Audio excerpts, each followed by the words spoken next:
Kerby Anderson. You know, each day we take on the tough issues and provide a biblical perspective to them. The topics we cover are wide-ranging.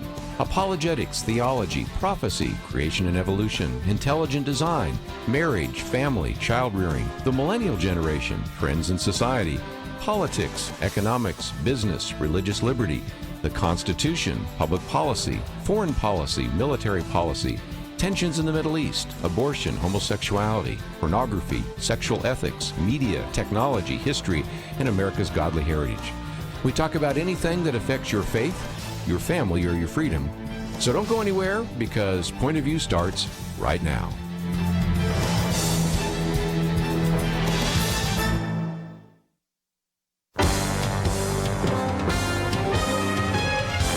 Across America, live. This is Point of View.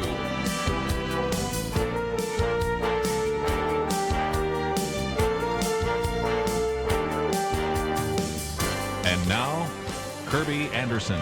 Just a few hours ago, the Senate Judiciary Committee unanimously advanced Judge Amy Coney Barrett to the nomination vote that will take place, and confirmation vote which will take place on Monday. So we thought we might spend some time talking about that.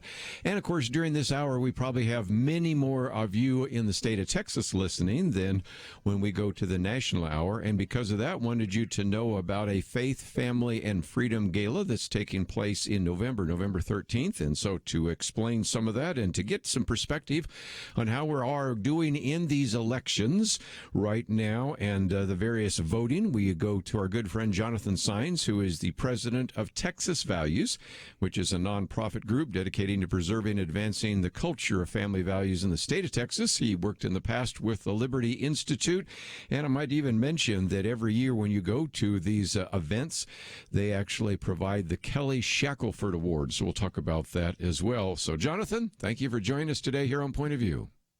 Well, it's great to be back with you, Kerby. Let's, if we can, just for a minute before we get into the gala, the election, everything else, I saw that you had a press release coming out about Judge Amy Coney Barrett, who now is moved from the Senate Judiciary Committee to the floor vote, which will take place on Monday. Your thoughts? You're a lawyer. You've certainly watched what has been happening in the Supreme Court for many years. And what are your thoughts about this individual that actually went through, I think, very cordial, generally, confirmation hearings compared to at least Brett Kavanaugh, and looks like she will be sitting very soon on the Supreme Court? Well, that's the expectation, and that's how this should turn out. And we'll have updates at our website, txvalues.org, until she receives full confirmation on this issue. I mean, look, people are noting from both sides of the aisle, if you will, that Amy Coney Barrett's one of the most qualified judges ever nominated to the U.S. Supreme Court. A lot's been written about, just some really interesting characteristics about her, being one of the first, if not one of the more recent members of the Supreme Court, a mother to sit on the U.S. Supreme Court with having school-aged children. I think that's been kind of interesting during the time period that we're going in, a lot of focus on what's going on in education with kids. She has 7 children. She's, adopted children. She's got a big family. She graduated number 1 in her class from Notre Dame Law. And, just handled herself very well through the confirmation hearings. And unfortunately, a lot's been made of her because of the attacks on her Christian faith. She's a very devout Catholic, and unfortunately, there's been elected officials who've attacked her for that and almost suggested that, you're not qualified or appropriate for you to sit on the U.S. Supreme Court because she has such strong Catholic beliefs. And so really amounting to almost this religious test, which our country and our Constitution do not allow. And so, but that's what we see sometimes in these hearings, people trying any way they can to sort of discredit or create some type of environment that should cast doubt on her. But it's very encouraging to see the Senate Judiciary Committee vote and move her nomination forward today. I think it's notable that, for people just to be aware, this was the Republicans that voted her nomination forward. The Democrats have refused, were not even present, I don't believe, at the vote this morning. But the reality is the votes are there in the Senate when now that this nomination moves forward to the full Senate. The expectation is the confirmation vote by the full Senate will be next Monday. And I think that's very encouraging to see things move forward and not allow people in opposition to really hijack and hold hostage this confirmation hearing and this confirmation opportunity because we do have a sitting president during this time, and we had a vacancy come open, and the U.S. Supreme Court is very active during this time of year. Well, and again, you brought up something that I was going to bring up. So since we got there were no Democrats who actually came and voted.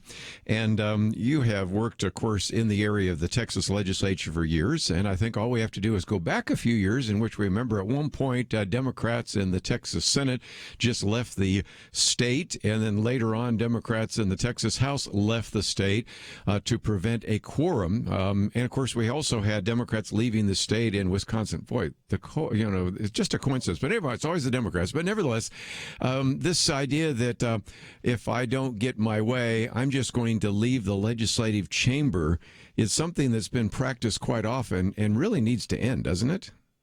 Well, look, I mean, it's notable when these things are happening, too. I mean, let's take a look at some of these issues and what's been at stake. One of the time periods more recent last year in the Texas House in a committee that was chaired by Jeff Leach, a state representative from the Collin County area, there was a hearing on some pro-life measures. One of them was the Born Alive Infant Protection Act. Okay, this is a bill that just makes it clear that babies that are born alive as a result of a failed abortion still have protection in law. You can't end their life outside of the womb. I mean, this should be common sense, but we saw this being allowed and supported in other states, so we want to make sure our state law didn't allow it.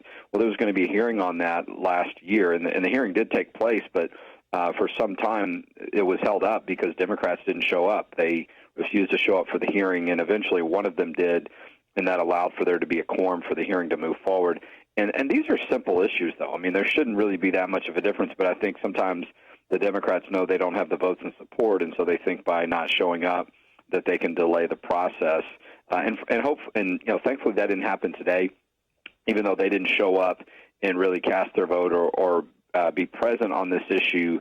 It didn't delay the process. And look, this is just the reality. I mean, when you vote people in and they have the numbers and they have the majority, then they're in a position to vote on these things and then move them forward. And it's a great reminder during this time of year. I mean, elections have consequences, and someone's going to be voting on these issues. And so I think it's also a really strong message, too, for Christians to not think, well, I'm just not going to participate in that process because, it doesn't really affect me, or, I don't want to be overly concerned with that or put too much power in elected officials. They're making decisions that affect your life whether you want them to or not. And so if you're not at the table, if you're not going to the ballot box to cast your ballot, somebody is casting a ballot, and they're allowing that person, they're getting to really select who is going to have an influence over you. And as we saw this year, that includes the church. We saw government doing things that kept the church from opening their doors. And so that's something I think people need to be reminded of as we're now a week and a half into early voting with a really big election day coming on November 3rd.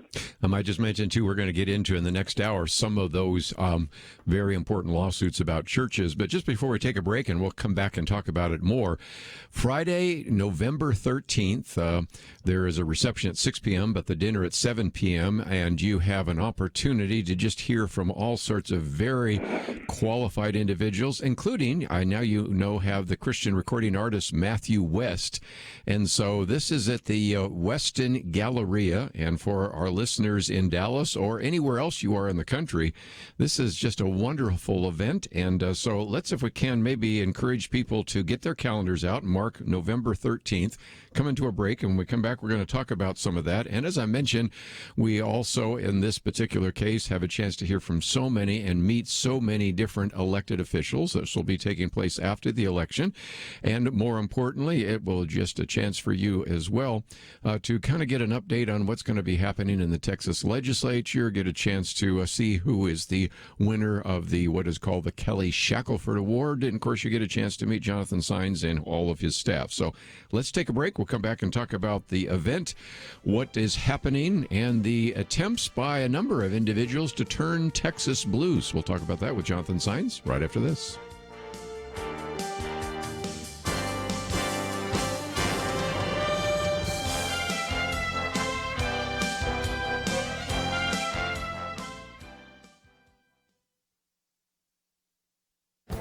This is Viewpoints with Kerby Anderson. critics of mass mail voting point to the problems with government efficiency and the potential for voter fraud. The quick response often is a throwaway line that many states have been doing mail-in voting for years with no problems. The editors of the Wall Street Journal then ask, what do they have that the rest of us lack? Well, for one thing, check out their solid deadlines. For example, registered voters in Colorado are to be mailed a ballot by October 16th. That was last Friday. A person who registers to vote within 8 days of the election won't be sent a ballot by mail, but must get one in person. The state of Oregon is even more strict. A potential voter must be registered to vote 21 days before the election. If you were not registered to vote by last Tuesday, October 13th, you will have to sit out the November election. Ballots were sent out Wednesday, October 14th. The editors make a great point. If Oregon were a GOP state, the rules might be characterized as voter suppression, a cynical attempt to blockade the ballot box. But a deadline is a neutral rule, and running a tight ship is especially vital when many of the ballots are going by the U.S. Postal Service. Clear rules and solid deadlines are not voter suppression. What a contrast these clear rules are to what has been happening in many of the battleground states. Federal judges and state judges in Arizona, Michigan, Georgia, Pennsylvania, and Wisconsin have been changing the election rules and deadlines. In some cases, the Supreme Court may even have to rule to reestablish deadlines. Yes, mail-in balloting can be safe, but only if we learn important lessons from states that have been doing it for years. Changing the rules and deadlines in the midst of an election is not the way to have voter integrity. I'm Kerby Anderson, and that's my point of view. For a free copy of Kerby's booklet, A Biblical View on Loneliness, go to viewpoints.info/loneliness. That's viewpoints.info/loneliness.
You're listening to Point of View, your listener-supported source for truth. Jonathan Saenz with us, president of Texas Values, and one of the things that I really wanted you to mark your calendar for is the event that takes place annually. This one takes place Friday, November 13th, Westin Galleria in Dallas, and a veritable who's who of individuals that will be in attendance.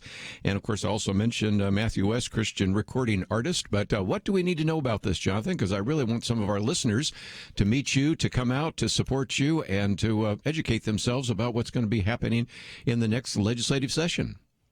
Well, thank you, Kerby. We're super excited about the Texas Faith, Family, and Freedom Gala. As you noted, it's on Friday, November 13th. That is a Friday evening where hopefully people have a little bit more room in their calendar on Friday evening to get out to have a nice dinner with us at the Westin Galleria. The Westin Galleria is a fantastic facility if you've not been there, and I imagine by that time they're going to be all dressed up for Christmas, and they do a great job. We've had several events there, and so, you know, many of us are going to need a night out, okay, after the elections to catch our breath, to reassess, you know, and just to enjoy some time together. This isn't an in-person event, and so I know there aren't very many of them these days. We'll have safety protocols in place and, you know, social distancing that the hotel recommends, but we got to get together, okay, and we've got to celebrate the issues of faith, family, and freedom one way or another, no matter how the elections turn out. And we will have Texas House members, Texas Senate members, notable elected officials that will be attending, but we also wanted to bring someone that's not an elected official in to keynote with a very encouraging message. Matthew West is one of the most celebrated and award-winning Christian music artists out there. He's been a Grammy Award nominee. He's had several Dove Awards. He's got a great song right now out, The God Who Stays. He's got another song that he's doing with Casting Crowns called Nobody. That's one of the top recorded songs right now and listened to. And so, but he's got a pro-life message. He wrote the song for the movie Unplanned about Abby Johnson's conversion from being pro-abortion at Planned Parenthood to turning to be pro-life. He's going to talk about how that impacted his life, the attention that came on him, some good, some bad, if you will, from writing such a song that got a lot of attention. And so, you know, we had him at an event earlier this year in Austin, and he was fantastic. Not only is he a great musician, a great artist, he connects well with people, he's got a great personal message, and he's funny. He's very entertaining, but gosh, the music is so good. It's filled with so much spirit. You're going to be uplifted. You're going to leave that event knowing that Texas is a great place to live, to be a Christian, to celebrate the values we do in our country, that there's so much to be encouraged by.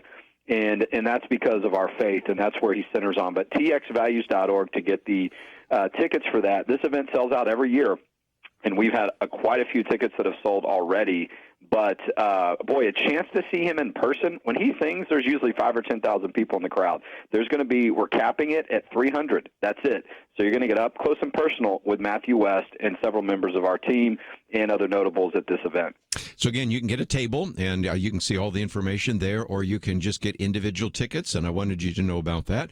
But let's, if we can, recognize that even before November 13th, we have November 3rd, and one of the other things you can find at txvalues.org is your election guide, and I have had lots of people say, I'm looking for the printed guide, and I said, well, the bottom line is actually you can just go online, so all you have to do is go to txvalues.org, and a lot of individuals, I would say, Jonathan, maybe know where their member of Congress stands, and of course, where they already know where they're going to vote for president. But you know as well as I do, I can come up to a lot of people that I think are fairly politically sophisticated and ask, who's your Texas Senate member? Who's your Texas House representative? And they'll go, I don't know. Or how have these two individuals, the individual that's in office and the one running against him, or in some cases when there's no incumbent, how have they voted? And they usually don't know. And that's why the value of getting the Texas General Election Voters Guide is absolutely crucial, isn't it? No, I couldn't agree more. And there's a lot on the ballot other than just the presidential election. People have to remember the Texas House, they vote for their members every 2 years. The same thing at the congressional level. Several Texas Senate seats are up as well, in addition to your local elections. Because of the coronavirus, a lot of local elections got pushed into the November ballot. They usually don't appear there, right? So you may be surprised by that. And so you want to figure out who's on your ballot, and one way to do that is go to freevotersguide.com. It's a website we have that's connected with our work at Texas Values, and you can see some of those races. State Board of Education has 15 districts in our state. A lot of those seats are up.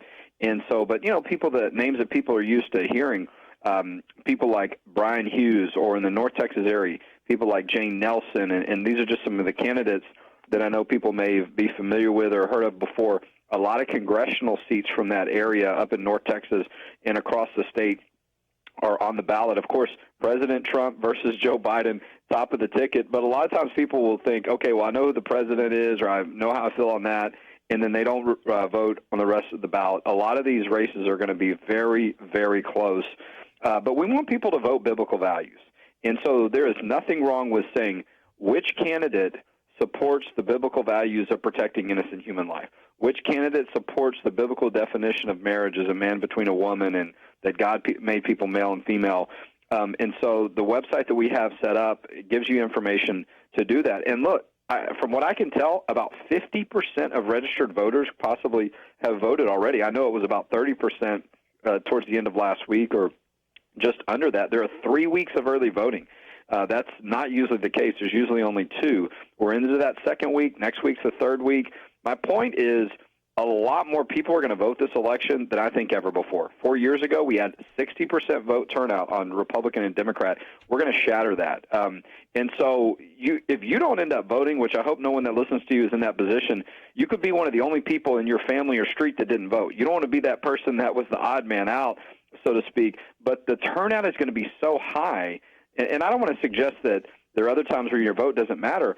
My point is there's going to be very few people that haven't voted. And if you don't vote, you're letting somebody else speak for you, because a lot of these races are going to be extremely close.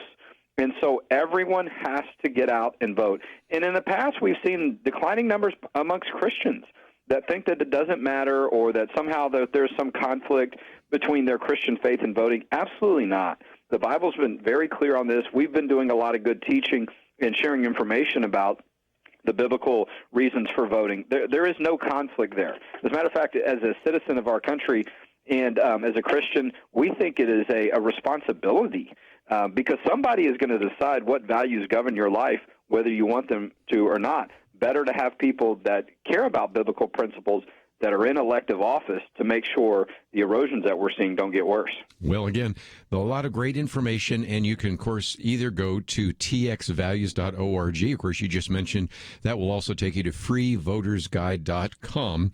And, of course, you and I have told the stories about some of these really close elections, even the ones here in the Dallas area.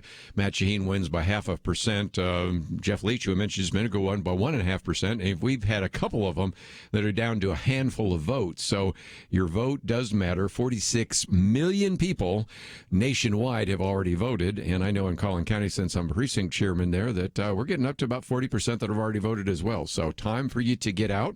But one last time, let's talk about how people can join with you, because in some respects, this Faith, Family, and Freedom Gala is really a kind of a must-attend event. And even if you have been sequestered and have not gone to an in-person event, by that November, I think that's going to be a great opportunity for you to meet so many people. And I certainly do encourage you to support Texas Values. So, Jonathan, thank you so very much for what you do. Yeah, well, let me say this, too. The Kelly Shackelford Award we give out at this event, many people may know Kelly Shackelford, a Christian lawyer. He was my mentor. I worked with him before.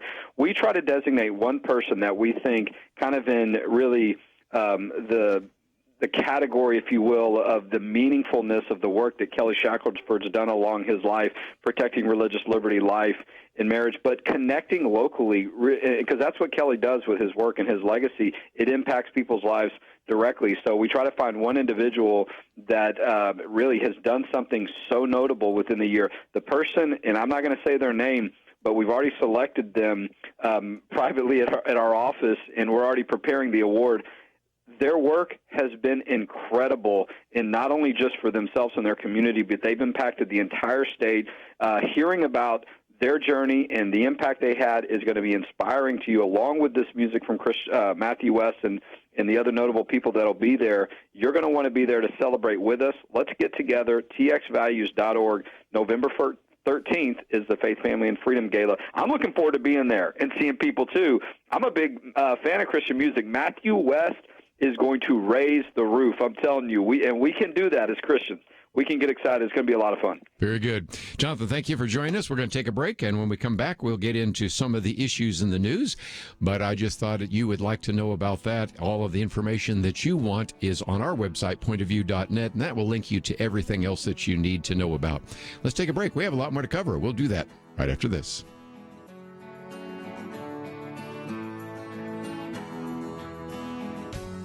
2020.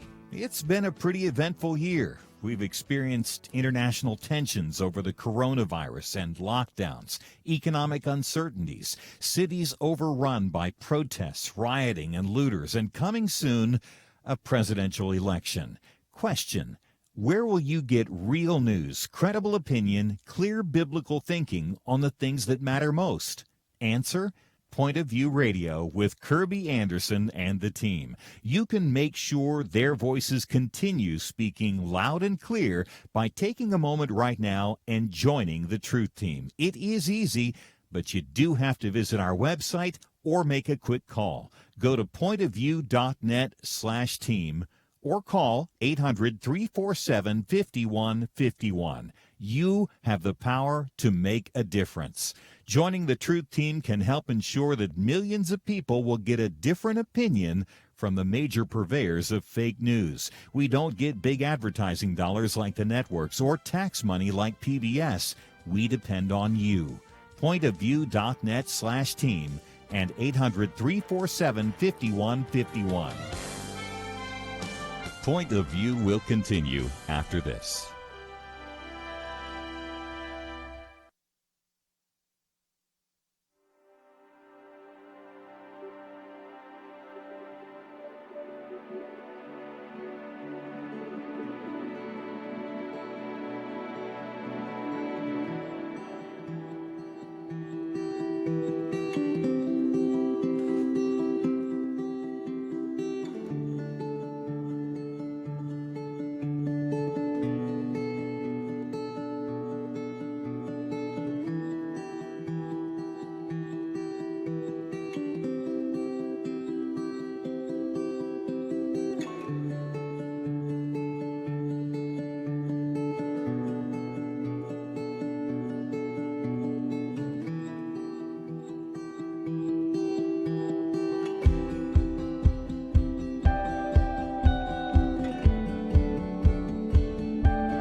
You are listening to Point of View. The opinions expressed on Point of View do not necessarily reflect the views of the management or staff of this station. And now, here again is Kerby Anderson. Back once again, if you'd like to join our conversation, that number is 1-800-351-1212. I want to get back into the election, but let me give you kind of an overview of what's going to be happening over the next couple of hours here, because we have an opportunity to, first of all, look at, and I'll probably wait till the national hour to talk about this, a very good study. Mark Levin quoted from it, and it appeared in National Public Radio. And again, kudos to NPR for pulling this material together, because in some respects, respects, these are locked away in some of these academic medical journals, and yet we who are dealing with the pandemic need to know about that. And there are 2 peer-reviewed studies which are showing a sharp drop in mortality, I should say, for individuals that have the coronavirus, COVID-19. And I want to get into that in the next hour, why that is happening. It isn't just that we have younger people getting the disease, although that is true. Interestingly enough, the younger you are now, more likely to get the disease, whereas before it was almost the older you were, it was. So there is a little bit of that. But the drop isn't just because we have younger, healthier people. It also shows because of some really good sophisticated statistical analysis that we figured out ways to treat it. Now, there's also the possibility that in some respects the virus is a little more attenuated now and maybe isn't quite as lethal as it was, and there are different strains of the virus. I won't get into all the technical stuff, but nevertheless, the good news is whereas before, if you got the disease, you wondered whether or not you might die of it, and unfortunately, there's still some people that indeed are, and we've had a death count that's pretty horrendous. But as we talked about yesterday with Dr. Jay Richards, some of those people might have died of old age. Some of those people might have died just of the flu this year.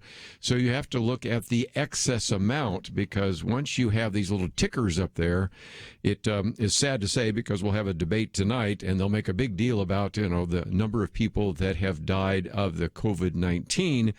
But you, and I don't want this to sound crass, you also have to put it in comparison to the number of people that would die anyway, the number of people that are maybe going to die in the future because they never got cancer screenings, the number of people that commit suicide because of lockdowns. There are a lot of factors that you've got to put together on that. And of course, the Americans' attention span is too short. Plus, if indeed your name is Joe Biden or Donald Trump, you get 2 minutes before they turn your microphone off. So you have to try to say something significant in 2 minutes. Those of us that do talk shows know how to do that. Most politicians don't. But nevertheless, that's the case. Just before we move on, Jonathan talked about and mentioned the fact that there were no Democrats who voted today in the Senate Judiciary. But I wanted to pick up on that for a minute. Maybe I'll say it again at the next hour. So if you are listening at 1 o'clock, you might hear me repeating myself. But first of all, we have had a very long and sorry history of when an individual or a group of individuals can't win in the political arena. They just walk away. And I mentioned a few of those. And back in 2003, this happened numerous times. First, you had a vote that was going to take place in the Texas Senate in 2003. And so a number of Democrat Texas senators who were Democrats, actually left the state of Texas for Oklahoma, and then later also went to New Mexico so they would prevent a vote on issues that have to do, in that case, a lot of it had to do with the drawing of various lines for various political opportunities.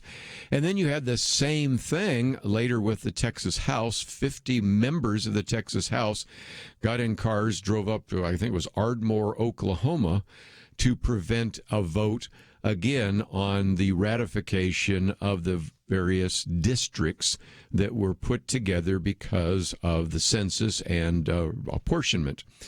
That was something that happened in Texas, and I think much to our sadness that we couldn't get individuals to get together in the same room and come to an agreement. And the old well, I'm going to pick up my marbles and go home mindset might work well for 4-year-olds, maybe even 5-year-olds, but not for 45-year-olds and 50-year-olds. And that's what was happening in Texas. And that started a trend, because then, I'll just use one other example I remember, you had senators in Wisconsin also then in 2011 just leave when they weren't going to get the vote that they wanted in Wisconsin. And of course, then you did hear Jonathan Saenz talk about even an inability for the chairman of one of these committees, Jeff Leach, to actually have a hearing because Democrats just walked out of the hearing. Fortunately, one Democrat had at least a little bit of appreciation for the fact that this could get really ugly really fast, because it could go the other direction, too. You could have Republicans walking out of any of your hearings, and that would be the end of that. But this is, I think, a sad commentary. Some people said, look, if the Senate Judiciary Committee members simply said, look, we just disagree with that, so we're not even going to ask questions of Amy Coney Barrett. Oh, no, they are going to sit there and ask, in many cases, really tough and, frankly, inappropriate questions of Amy Coney Barrett. But then when it came time to vote, guess what? They all walk out, which then made it a unanimous vote, 12-0, but nevertheless, that is the case. And I think I might even mention in the next hour that, as Jonathan Saenz pointed out, the last time Amy Coney Barrett was there, they were asking some pretty tough questions about her religious perspectives when she was being put on the Seventh Circuit Court of Appeal. The person that kind of led that charge was Senator Dianne Feinstein, senator from California. But I want to give partial credit to her, because after these hearings, Senator Dianne Feinstein went over to the chairman, Republican Lindsey Graham of South Carolina, thanked him, and actually said he presided over one of the best set of hearings she had ever been a part of, and gave him a hug, which caused an enormous firestorm towards her. And I did post that article yesterday. We never got to it because we ran out of time, because then Chuck Schumer said I had to sit down with her basically and chew her out. And it shows again that the hope that many of us have for any kind of civility, it seems to be something that at least some people on the Republican side of the aisle want to engage in, and at least Dianne Feinstein and a few on the Democratic side do. But most, pushed by these very radical progressive groups, want to do anything but be civil. And the price that Dianne Feinstein apparently paid for going up, thanking the Senate Judiciary Committee chairman, Lindsey Graham, and giving him a hug was probably something she did not want to endure. And it illustrates, again, the problems we have with the political process we have right now in America. Okay, where are we going? I, the other day, did indeed point out the fact that there are some, very, very few, individuals that even suggest that Donald Trump is ahead. Almost everybody else says that it is Donald Trump's definite loss, and maybe even the possibility that Joe Biden will win the Oval Office, become president. Kamala Harris will be the vice president. The Democrats will retain control of the House, which I'm pretty sure of, and that Republicans will lose the Senate, and then thus you will have a Democratic president, a Democratic House, and a Democratic Senate. One of the people that has been talking about that for some time is Charlie Cook. Now, Charlie Cook is kind of the dean of those people that look at these pieces of evidence. But I do sense that he's sort of hedging his bet a little bit now, recognizing that there's a possibility. Because, first of all, you should never say he says it's not going to happen, because, after all, there's no way that Donald Trump was going to be the Republican nominee. No way that Donald Trump was going to be the President of the United States. No way that Ruth Bader Ginsburg was going to die at exactly this point in the 2020 presidential cycle. And no way that President Trump is going to win re-election to the presidency while his party loses control of the Senate. And Charlie Cook is now starting to suggest that it is possible. It's almost like trying to draw to an inside straight, but it is possible, he argues now, that Trump could win narrowly in Florida, Arizona, North Carolina. He could exceed expectations in the Rust Belt and have good performances in Iowa and Ohio. And so he could be the president. But at the same time, senators in North Carolina, Arizona, Iowa are going to lose. Incumbents in Colorado and Maine are going to lose. And I think that's probably true about Maine and Arizona, to be honest with you.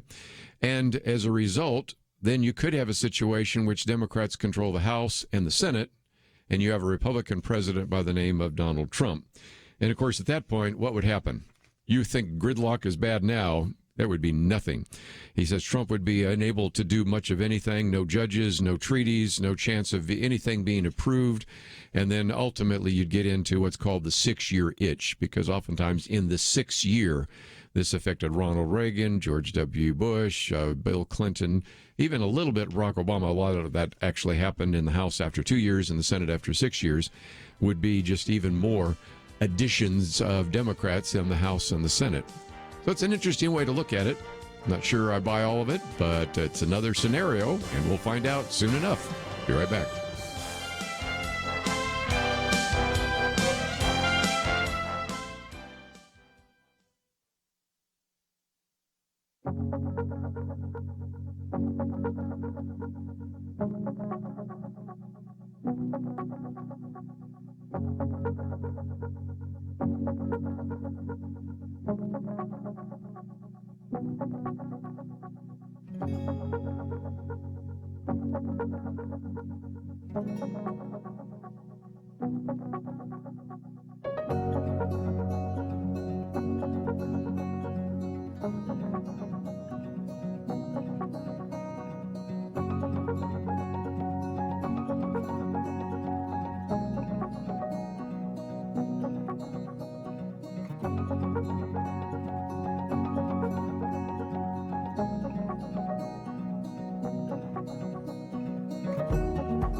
Now, back to Point of View, your listener-supported source for truth. And once again, one of the things I realized I hadn't done is I started to talk about what we're going to talk about in the next hour, and then I didn't talk about it. I, of course, did tell you we're going to look at the study about the coronavirus, but we're also going to get into some really revealing things that have come now down about the story that was in the New York Post about Hunter Biden, Joe Biden, and the rest, and even one of the business partners of Hunter Biden admitting, yes, of course, that's the money we received. And the big guy, that's Joe Biden. So we'll get into all of that in the next hour and get into a couple of other topics.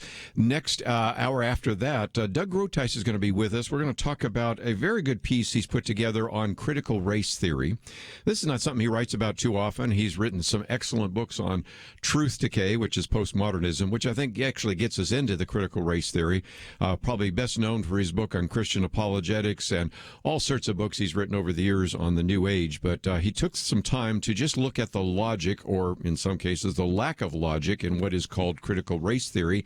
And there's also another piece that I'm going to be quoting to him that just came out interesting enough. I just happened to find it today, in which the writer for New Discourses uses kind of a hypothetical question and shows really the way critical race theory is written.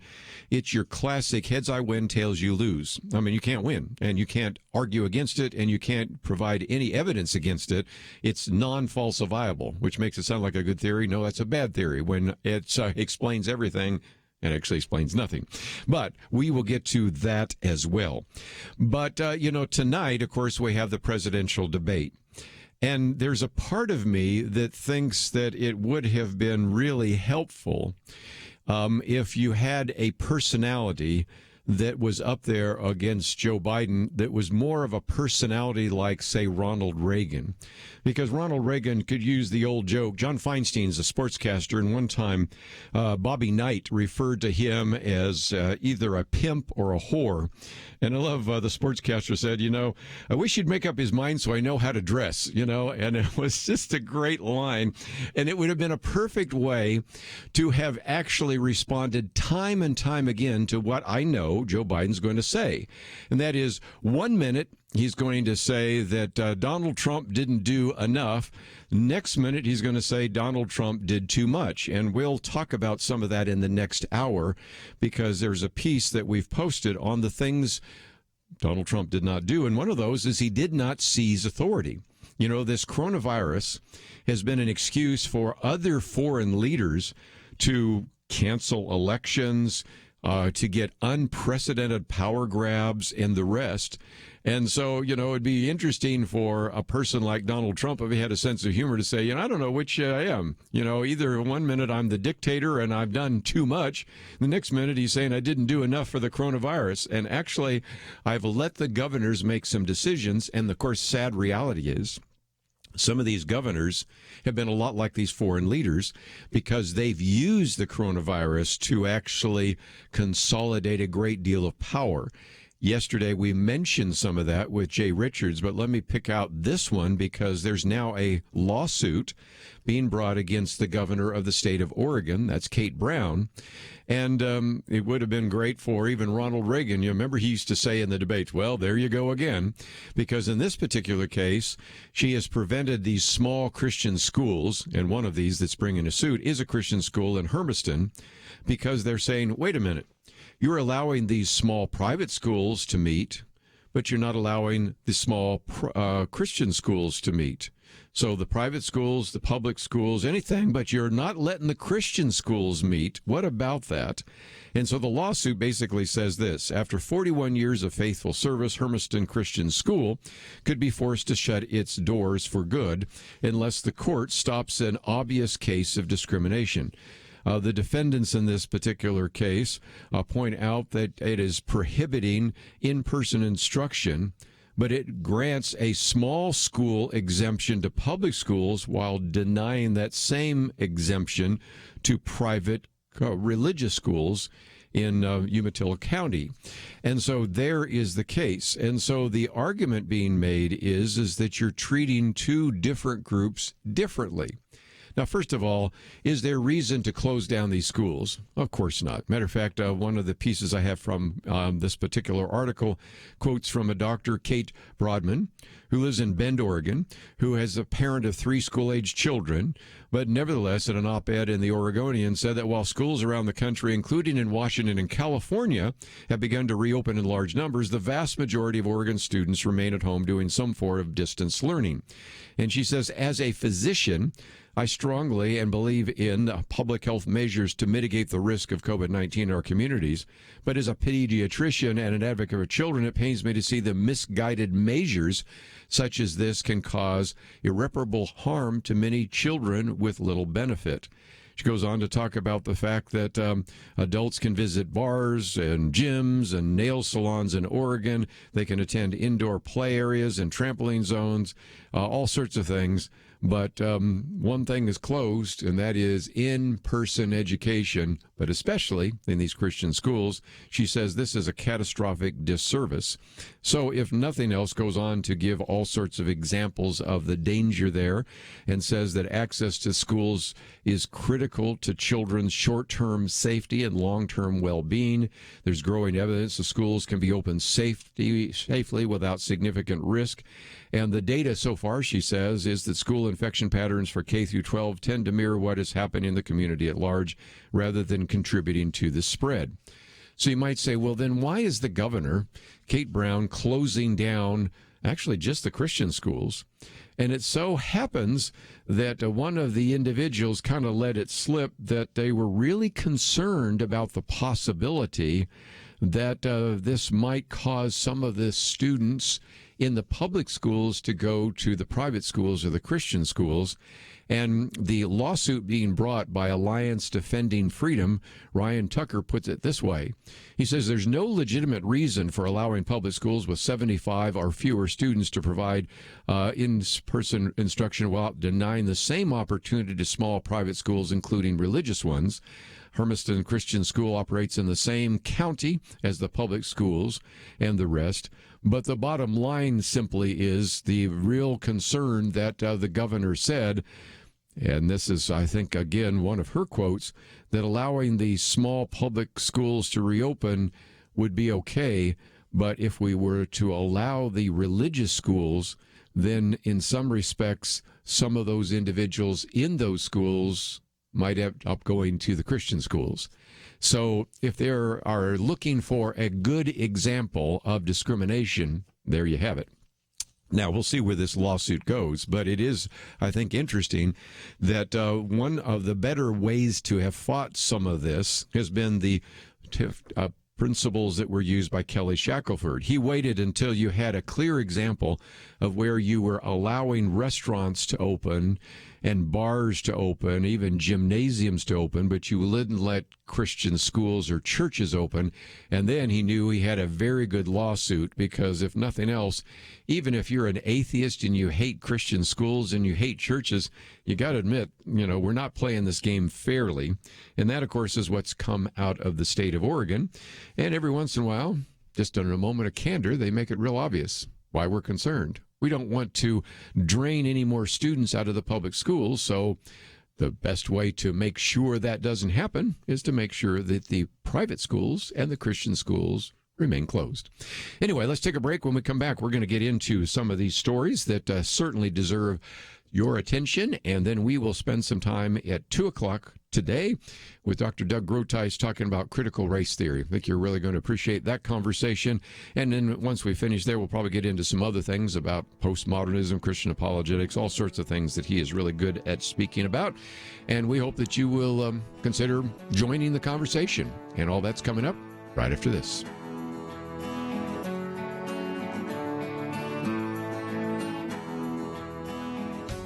Sometimes I think about seeds. You ever stop to consider that some seeds become entire trees and some trees grow up and produce fruit? Other seeds become flowers or vines that bring us vegetables or berries. And some trees don't have fruit, but they're just pretty, especially in some parts of the country when it comes to the fall colors. Yeah, sometimes my mind goes off like that. And I also think about such things when it comes to the seeds that so many have planted in the quest to impact our nation through Point of View Radio. You may think that your gift is a small thing, but like a seed, it can grow to have an impact beyond your imagination. If you want to see beauty again in America, consider planting a seed today and making a difference by joining the Point of View Truth Team. Get the details today, right now, by visiting pointofview.net/team or call us at 1-800-347-5151. Plant a seed for a great future. Cultivate truth. Pointofview.net/team and 800-347-5151. Point of View will continue after this.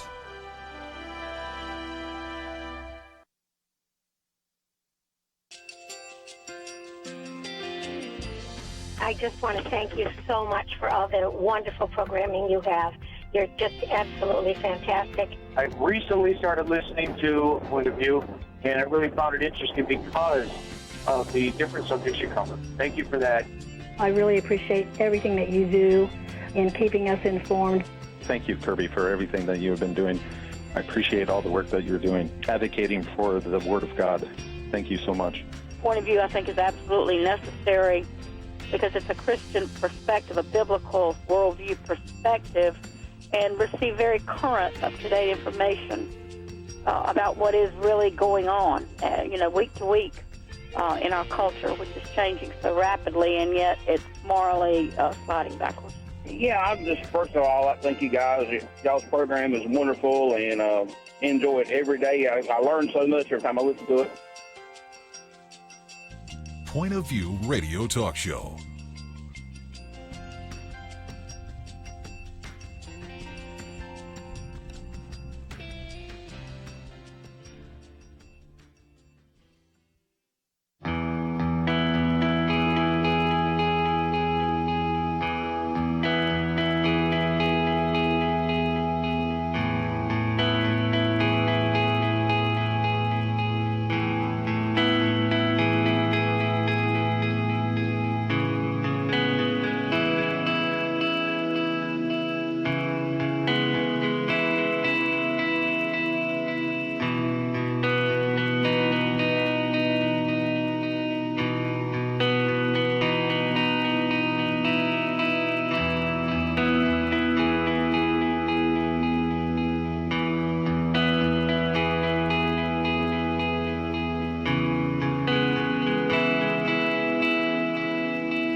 Hi, this is Kerby Anderson. You know, each day we take on the tough issues and provide a biblical perspective to them. The topics we cover are wide-ranging.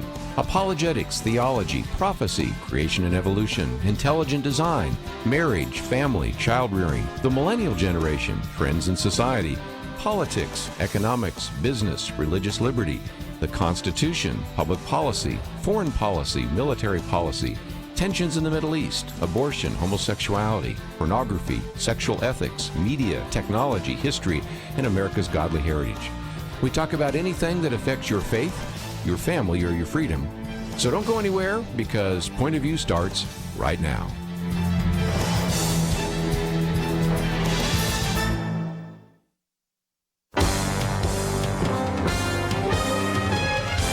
Across America, live. This is Point of View.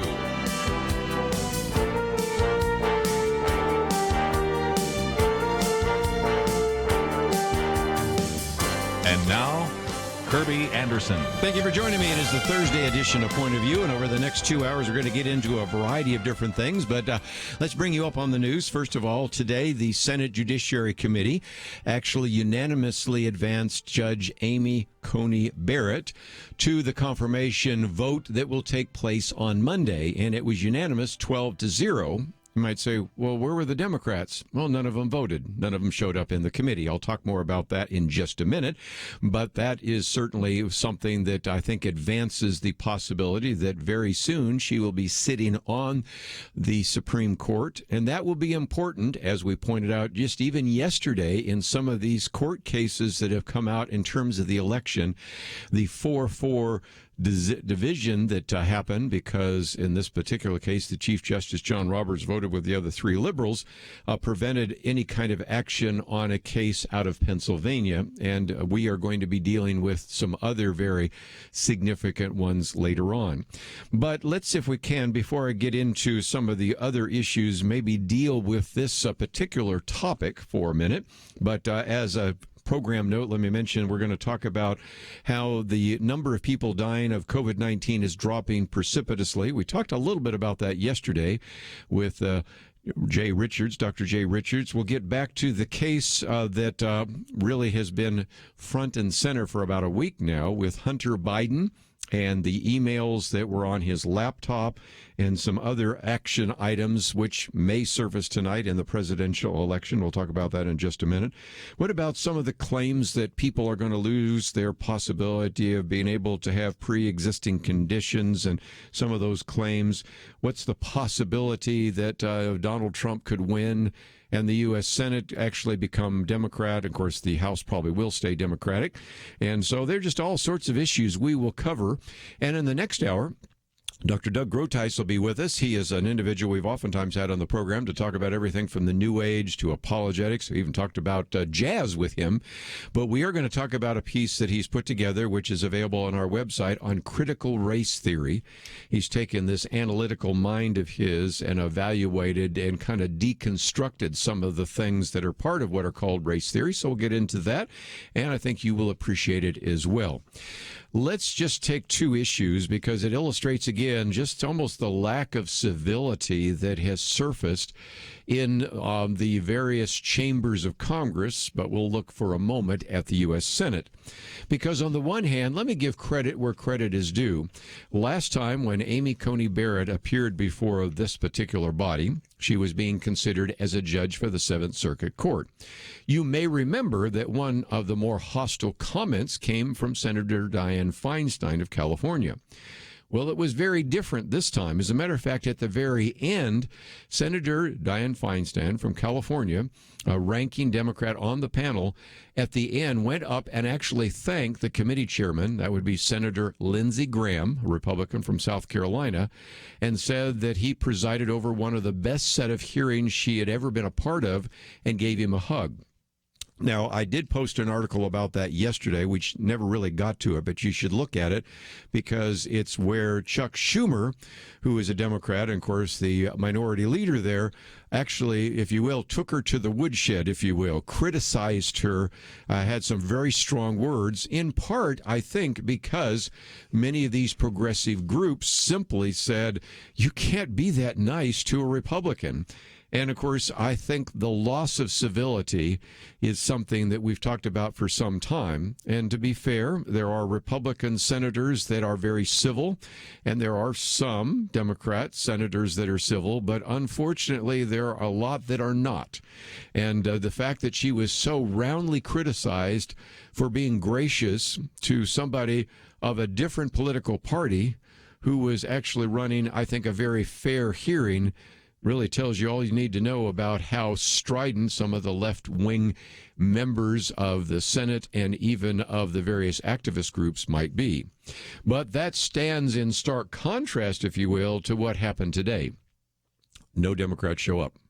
And it reminds me of something because for those of you that have been paying attention for some time, we talked about how in some ways there has been a philosophy, mostly by Democrats, that have said, if I can't win, we'll leave.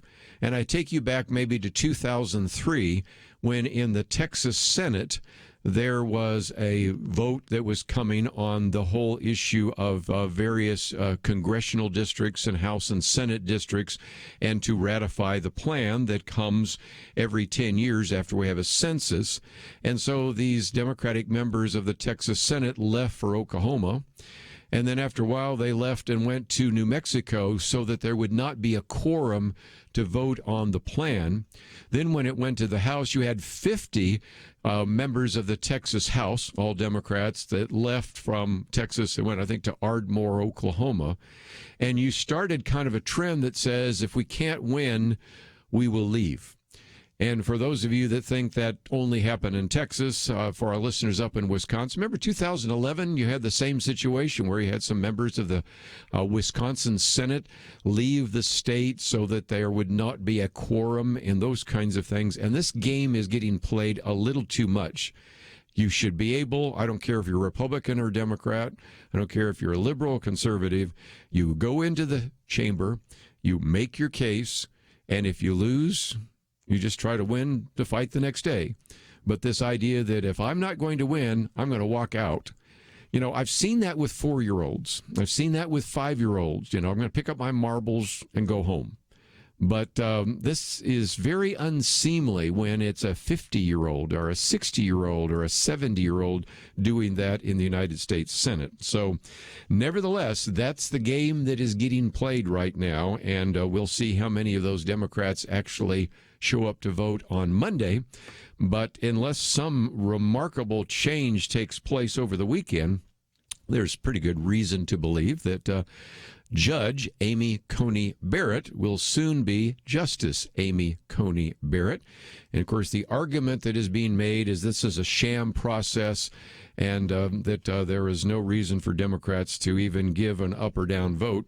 And frankly, if they weren't going to vote in the first place, we could have saved a lot of time and effort if we didn't even have them sit there and ask all sorts of, in some cases, very inappropriate questions of Judge Barrett. But nevertheless, that's the game that's getting played.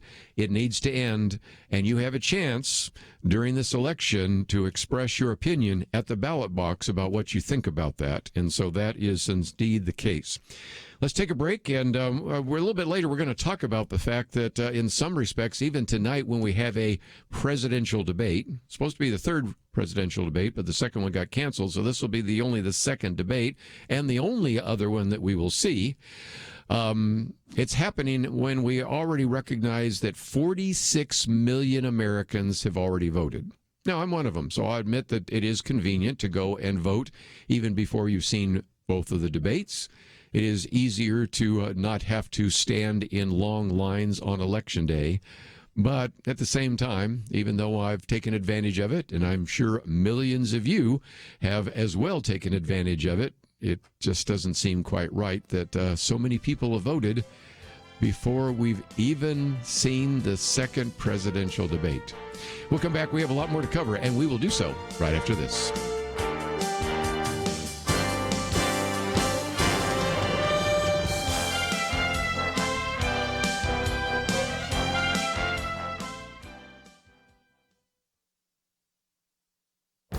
This is Viewpoints with Kerby Anderson. Critics of mass mail voting point to the problems with government efficiency and the potential for voter fraud. The quick response often is a throwaway line that many states have been doing mail-in voting for years with no problems. The editors of the Wall Street Journal then ask, what do they have that the rest of us lack? Well, for one thing, check out their solid deadlines. For example, registered voters in Colorado are to be mailed a ballot by October 16th. That was last Friday. A person who registers to vote within 8 days of the election won't be sent a ballot by mail, but must get one in person. The state of Oregon is even more strict. A potential voter must be registered to vote 21 days before the election. If you were not registered to vote by last Tuesday, October 13th, you will have to sit out the November election. Ballots were sent out Wednesday, October 14th. The editors make a great point. If Oregon were a GOP state, the rules might be characterized as voter suppression, a cynical attempt to blockade the ballot box. But a deadline is a neutral rule, and running a tight ship is especially vital when many of the ballots are going by the U.S. Postal Service. Clear rules and solid deadlines are not voter suppression. What a contrast these clear rules are to what has been happening in many of the battleground states. Federal judges and state judges in Arizona, Michigan, Georgia, Pennsylvania, and Wisconsin have been changing the election rules and deadlines. In some cases, the Supreme Court may even have to rule to reestablish deadlines. Yes, mail-in balloting can be safe, but only if we learn important lessons from states that have been doing it for years. Changing the rules and deadlines in the midst of an election is not the way to have voter integrity. I'm Kerby Anderson, and that's my point of view. For a free copy of Kerby's booklet, A Biblical View on Loneliness, go to viewpoints.info/loneliness. That's viewpoints.info/loneliness.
You're listening to Point of View, your listener-supported source for truth. You know, one of the first articles I posted here comes from the National Public Radio, and it has the very provocative title, Studies Point to a Big Drop in COVID-19 Death Rates. And this comes from our friends at National Public Radio, and is one that I thought we might talk about for just a minute because it relates very much to some of the conversation we had yesterday with Dr. Jay Richards. We talked about whether or not these lockdowns really work. They don't.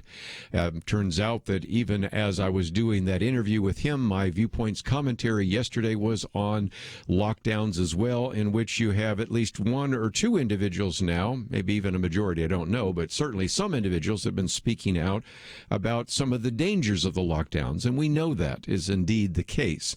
We actually have a lawsuit in the state of Oregon, which I might get to today, and if not, we'll cover it tomorrow because it certainly gets back to the religious liberty issue, in which in the state of Oregon, some of these small Christian schools are not allowed to open, but small public schools are. So we'll certainly talk about the way in which this has been used and in some cases misused.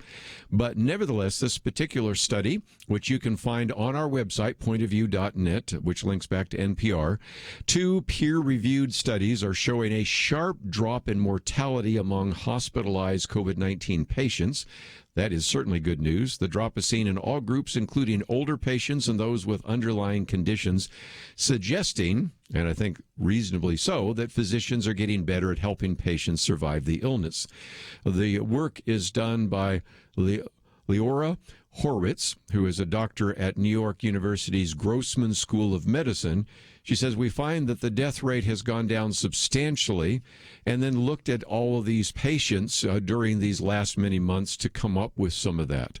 Now, the article goes on to say that studying changes in death rate is somewhat difficult, kind of tricky, because after all, the overall U.S. death rate seems to be dropping anyway, and the drop coincides with a change in who is actually getting sick, because after all, the people who are getting hospitalized now tend to be much younger, tend to have fewer other diseases, and tend to be less frail than some of those that were hospitalized before. We understand that. Some of those people sadly lost their lives. So this is a big question. Have the death rates dropped because of improvement in treatments, or is it because of the change in who's getting sick? And, well, to find out, Horowitz and her colleagues looked at about more than 5,000 hospitalizations in the health system that they work with, adjusted for factors including age and other diseases such as diabetes, trying to rule out the possibility the numbers dropped only because you're talking about younger, healthier people who are getting diagnosed. And they found, this is good news, that the death rates dropped for all groups, even older patients, by about 18 percentage points on average. Now, I recognize if you just lost a loved one, you're going to say, well, it didn't help him or her or grandma or my aunt or my spouse or whatever. I understand that. But looking at it from a national point of view, this is pretty significant stuff. And so they quote from another individual at the Alan Turing Institute in the United Kingdom in the UK. And he says, I would classify this as a silver lining to what has been quite a hard time for many people. And he's also conducted research of, in her case, it was 5,000, in this case, 21,000 hospitalized cases, also found a very sharp drop in the death rate. So we have a case out of New York. We have a case out of the UK. They're all basically saying the same thing. And what they're finding is in that particular study, which was even larger in terms of numbers and cases, the drops are clear across ages, across underlying conditions and racial groups. And again, the paper does not provide adjusted mortality statistics, but nevertheless looks pretty much like we have seen before. This is actually a 5-page article. I've only quoted from 2 of the pages. So if you find yourself saying, I'd like to know a little bit more, maybe you have somebody that is diagnosed with COVID-19 and you want to see what else it talks about in terms of some of the research, it is all available as the first article on our website, which is pointofview.net. Comes from our good friends at the National Public Radio, NPR. Thank you so very much for taking a couple of really complex medical journal articles and summarizing them quickly. And then I summarized them even quicker than they did. So there you go. Let's get to the second article. And that is one having to do with these ongoing debates and controversies surrounding what the New York Post has published.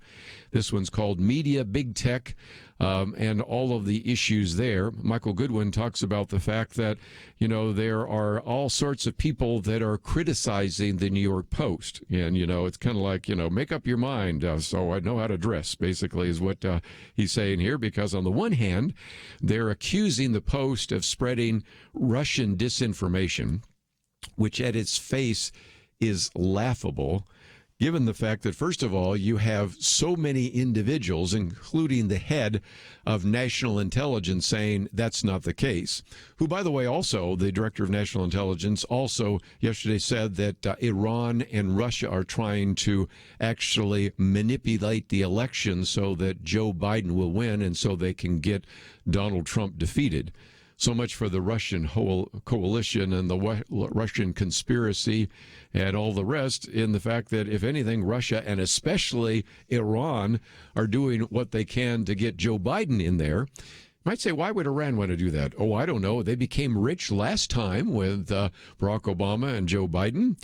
And then you have mean-spirited Donald Trump, who actually got rid of the nuclear Iran deal. And so, yes, they would love to have him in there. But nevertheless, the point that Goodwin has pointed out, one minute we're hearing about Russian disinformation. The next minute we're hearing about how Joe Biden actually duped Hunter Biden into doing all of this. And so in some respects, they're sort of admitting what everybody knows, but nobody wants to say, and that is neither Hunter Biden nor Joe Biden have claimed that the laptop is fake or that the emails are fake.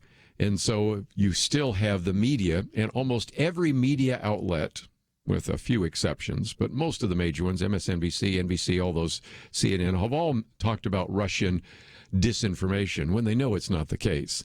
And so, as Michael Goodwin points out, protecting Joe Biden while depriving Americans of the truth would seem an odd position for reporters, editors, and social media masters who profit from controversy. But nevertheless, they even point out that the Washington Post says democracy dies in darkness, yet they're really afraid to shine the spotlight on some of the things that have happened with the Biden family. As a matter of fact, he goes on to remind us that in the past, that's what Washington used to do. And he points out that there was an agreement to never photograph Franklin Delano Roosevelt's crippled legs because he was in a wheelchair and he was disabled, of course. The refusal to report any of the White House affairs of John F. Kennedy and those kinds of things. But supposedly after Watergate, that ended.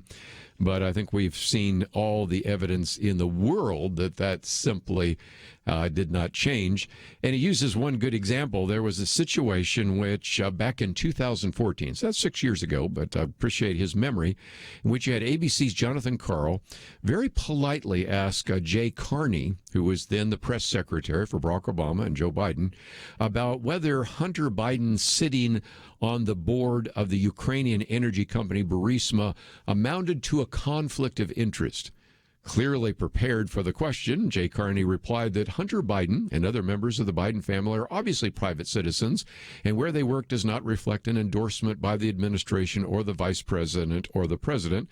The story died, never brought up again, except now we seem to be finding all sorts of evidence that, yes, it did. And, of course, as Michael Goodwin points out, we all know that Carney's answer was false, at least the claim that Hunter's role wasn't an endorsement by the vice president.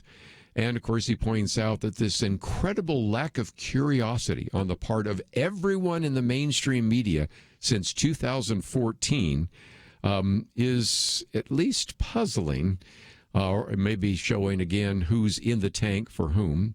And, of course, pointing out that on the other side, there would be all sorts of intense scrutiny of the Trump campaign and the Trump finances and all the rest.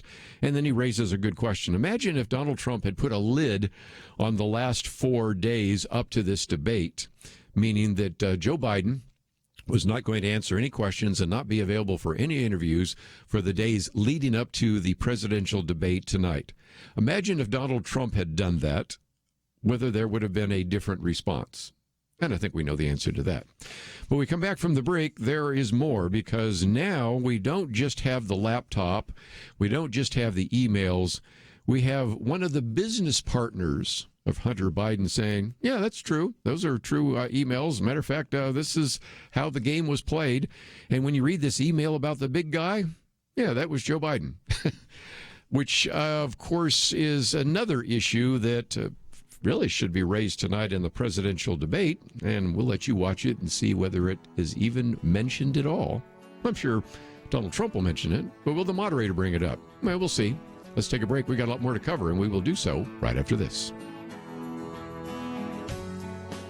Having civil conversations about important issues seems to be harder and harder. Various media outlets tell people what they should believe, why they should be outraged, and getting people to actually think, well, it can be difficult.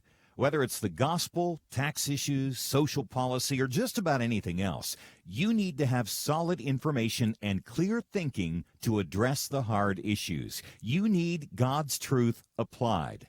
And that's what you get in less than 2 minutes with Point of View's Viewpoints Commentary, a daily resource to help you be informed and think through the things we need to be talking about. It is free and will arrive in your inbox each day when you visit pointofview.net/signup. Sometimes we know we should say something, but we're silent because we're not quite sure what to say. Viewpoints Commentary can help you break the silence and change the narrative. It can make you a more equipped agent for truth. Get your free subscription to the Viewpoints commentary at pointofview.net/signup. pointofview.net/signup. Point of View will continue after this.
You are listening to Point of View. The opinions expressed on Point of View do not necessarily reflect the views of the management or staff of this station. And now, here again, is Kerby Anderson. Back once again, let me just, as a program note, mention that Dr. Doug Groothuis will be with us about a half an hour. We'll talk about critical race theory, as well as maybe some of the other things that he's written about in terms of everything from postmodernism to apologetics and how to think about what is happening in our political process right now. But I thought just for another few minutes before we move on to another topic, Michael Goodwin has also talked about the fact that we now have independent verification for some of the material that was actually promoted and published last week, both in the Wednesday and Thursday editions of the New York Post. And this comes from a man by the name of Tommy Bobulinski. You might say, I've never heard that name. Well, and if you haven't, that tells you maybe you need to go to another channel or check out some other information, because as Michael Goodwin says, wait till Scranton hears about this. One of Joe Biden's ways of contrasting himself with President Trump has been to declare the election really a battle between Park Avenue values and Scranton, Pennsylvania values. Although it is interesting, though Donald Trump is a billionaire and certainly has Trump Towers and everything like that, seems to connect actually much better with your working class American. But nevertheless, that's the case. But now he says, Michael Goodwin says, we know that Joe Biden has been secretly playing footsie with China, as he puts it. And the reason for that is that now you have another statement from an individual that's been involved in all of this, and that individual I just mentioned is Tony Bobulinski, in which he asserts the fact that he actually is a former partner of Hunter Biden. Don't think anybody disagrees with that. And also has worked with Joe Biden and Joe's brother Jim Biden in the China scheme. And Bobulinski then begins to explain all of that. Matter of fact, I have in front of me here his whole statement, which goes on for about 11 paragraphs, so I'm not planning on reading it, but you can find it as well. But he confirms that he was one of the recipients of the emails that were actually published back on May 13th in the New York Post, and points out that, first of all, yes, this was email from another partner in the group that laid out cash and equity positions and mysteriously included a 10% set aside for the big guy. Now, sources have always contended that the big guy was former Vice President Joe Biden, and in just a very matter-of-fact way, Tony Bobulinski says, yeah, the email, number one, is genuine. Number two, yes, it's the former vice president. And that is indeed the person identified there as the big guy. The claim also kind of tears apart this idea that Joe Biden never knew about Hunter Biden's many businesses, that Joe's knowledge about them was actually key to the success of those particular situations.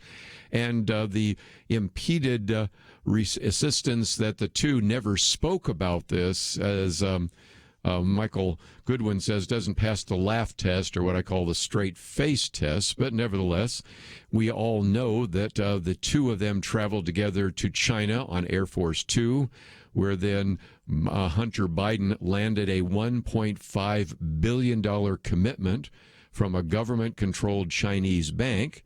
Then there was, of course, the one that we've talked about so often, and that is Hunter Biden receiving $83,000 a month. Used to hear it was $50,000 a month. Now it turns out we know it's $83,000 a month for sitting on the board of the Ukrainian energy company, Burisma, despite the lack of experience both in Ukraine and in the knowledge of energy. Nice job if you can get it, right? And, of course, it's no coincidence that the vice president, that is Joe Biden, in the Obama administration was the point man both in Ukraine and China. And, of course, as we've said on this program so many times before, follow the money. So, again, you can find some of those articles if you would like to read them. Will they make a difference? Maybe not. As I've said before, what do we have? 46 million people? By a matter of fact, by the time we finish this broadcast today, we may be up to 50 million people that have already voted before the debate even takes place tonight. And again, if that was a reason for people to change their vote, we would have seen some of that in the polls. I think a lot of American people just simply say, no, I've already made up my mind whether I'm going to vote for Donald Trump or whether I'm going to vote for Joe Biden or whether I'm not going to vote for either of them. And so we'll see how that plays out. But just before we take a break, I want to get into a couple of other issues, and that is the possibility that the Democratic machine, really, the Democrats could win the Senate. I'm pretty sure the Democrats are going to hold the House. The only real questions, I think, have always been whether or not Donald Trump wins re-election or whether Joe Biden becomes the next president, and secondarily, whether or not the Republicans retain control of the Senate. And Charlie Cook has a piece coming out on what he calls the worst case scenario. He says it should be clear that maybe we should never say these kinds of things like no way, because he says, first of all, no way that Donald Trump was going to become a Republican nominee. There's no way that he would be president of the United States. There's no way that Ruth Bader Ginsburg was going to die at exactly this point in the 2020 presidential cycle. And there's no way that Donald Trump is going to win re-election to the presidency while his party loses control of the Senate. And Charlie Cook is kind of hedging his bets a little bit now because he's the one that 4 years ago convinced us all, along with some others, that Hillary Clinton was the odds-on favorite. And so now he's saying, well, it's at least a possibility that Trump could narrowly win in Florida, Arizona, North Carolina. He could then maybe outperform in the Rust Belt and repeat his performances in Iowa and Ohio. But at the same time, you could have Republican senators in North Carolina, Arizona, Iowa, Colorado, and Maine lose.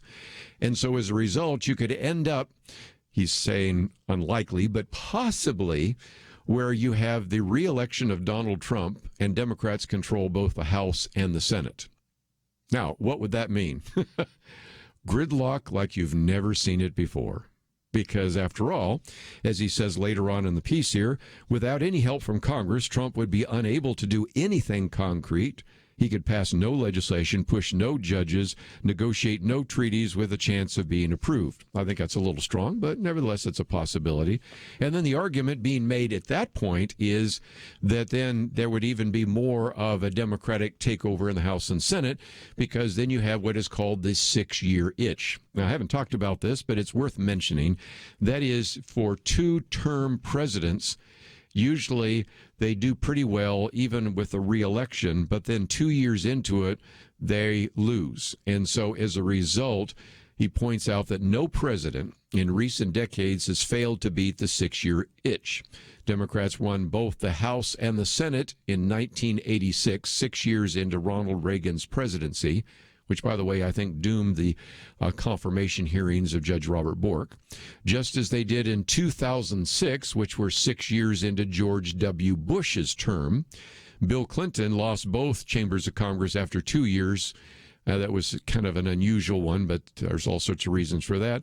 And Barack Obama lost the House after 2 years and the Senate after 6 years. So the bottom line is a reelected President Trump could preside over a shellacking both at the congressional and state levels 2 years from now. So it's a possibility. But nevertheless, that's kind of where we find ourselves with this possibility. And I think it's just a great illustration of why this debate tonight might be interesting, if for no other reason, to see what the strategy might be.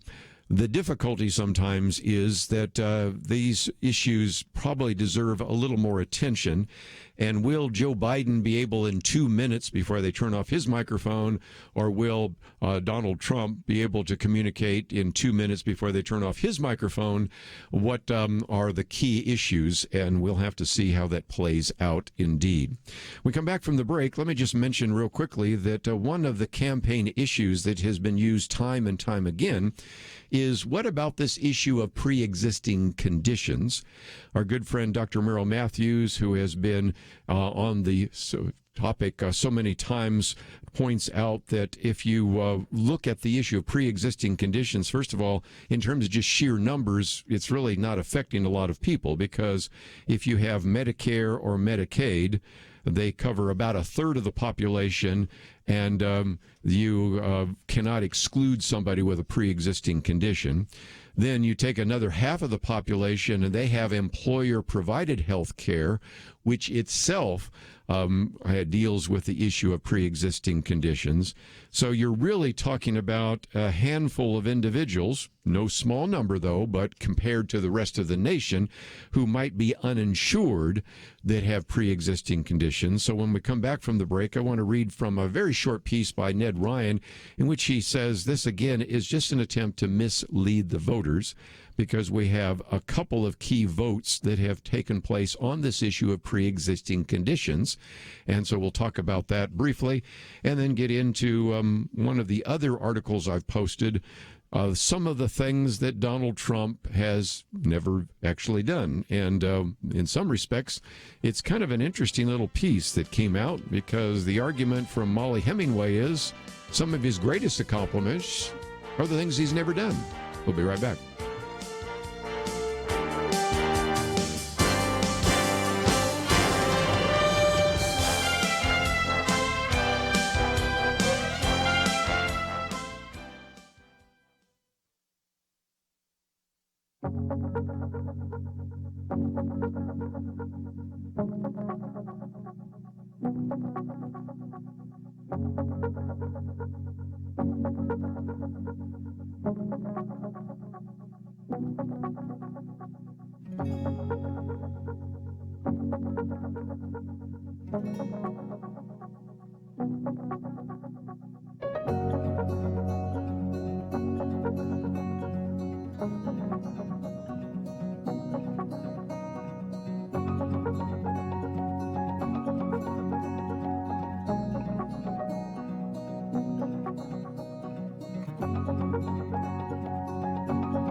Now, back to Point of View, your listener-supported source for truth. For a few more minutes, let me just pick up on real quickly something that Ned Ryan wrote the other day on this issue of pre-existing conditions, because, of course, you've probably seen most of these ads that have come out for some time.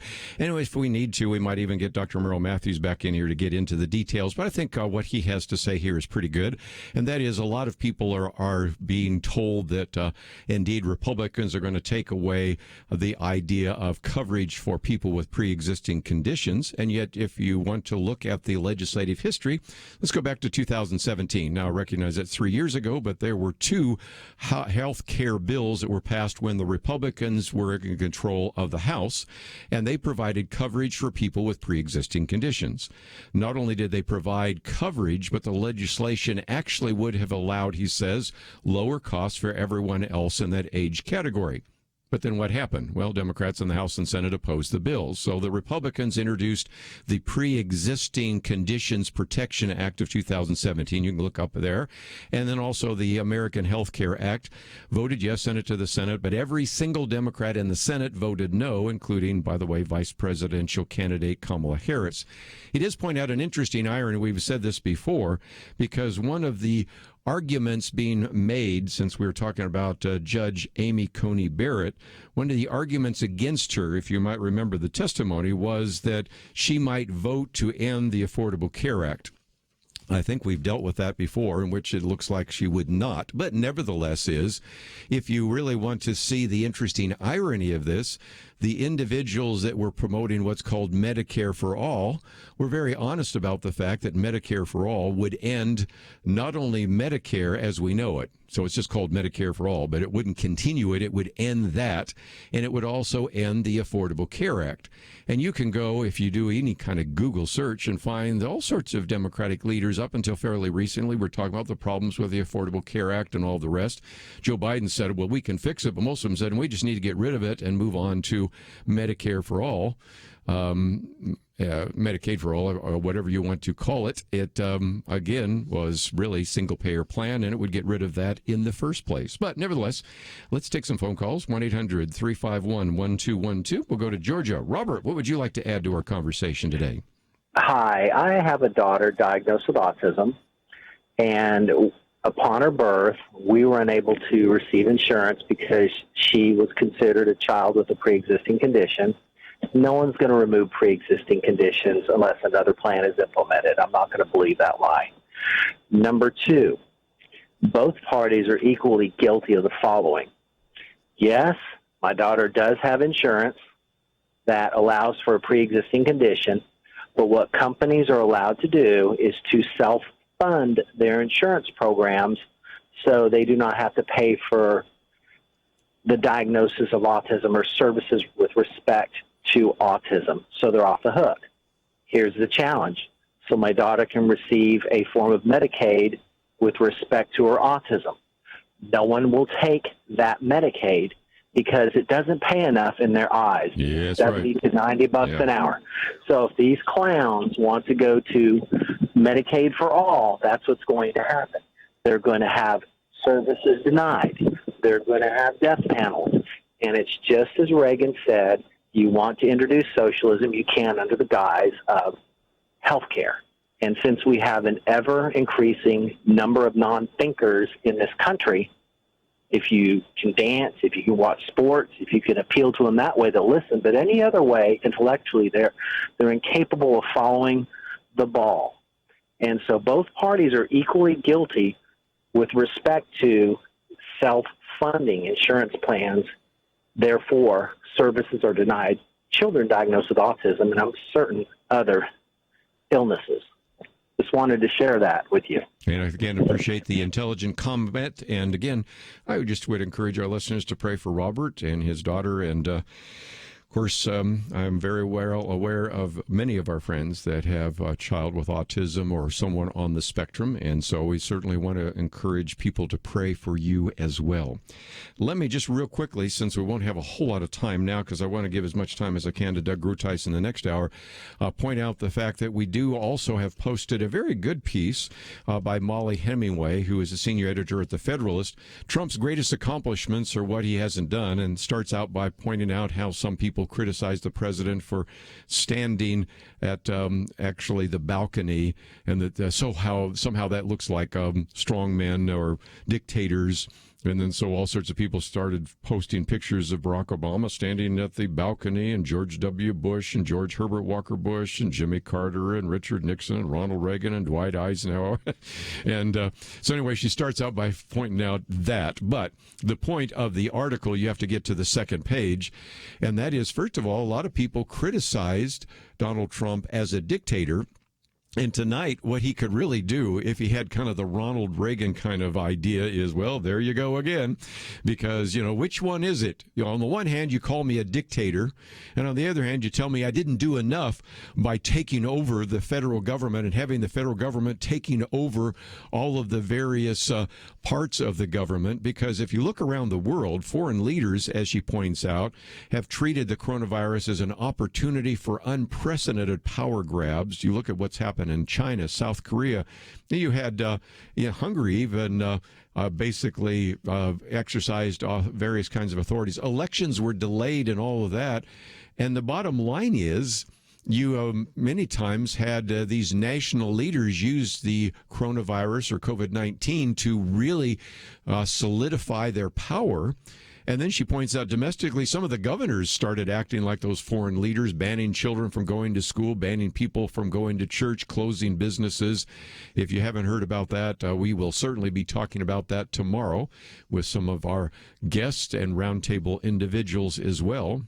But Donald Trump did not do that. Matter of fact, I was thinking the other day, Ben Shapiro was talking about the fact that he did not vote for Donald Trump in 2016 for a lot of reasons, and said he is planning on voting for him this time because he's resisted using the federal government to control everybody's life during COVID, which I thought was kind of interesting.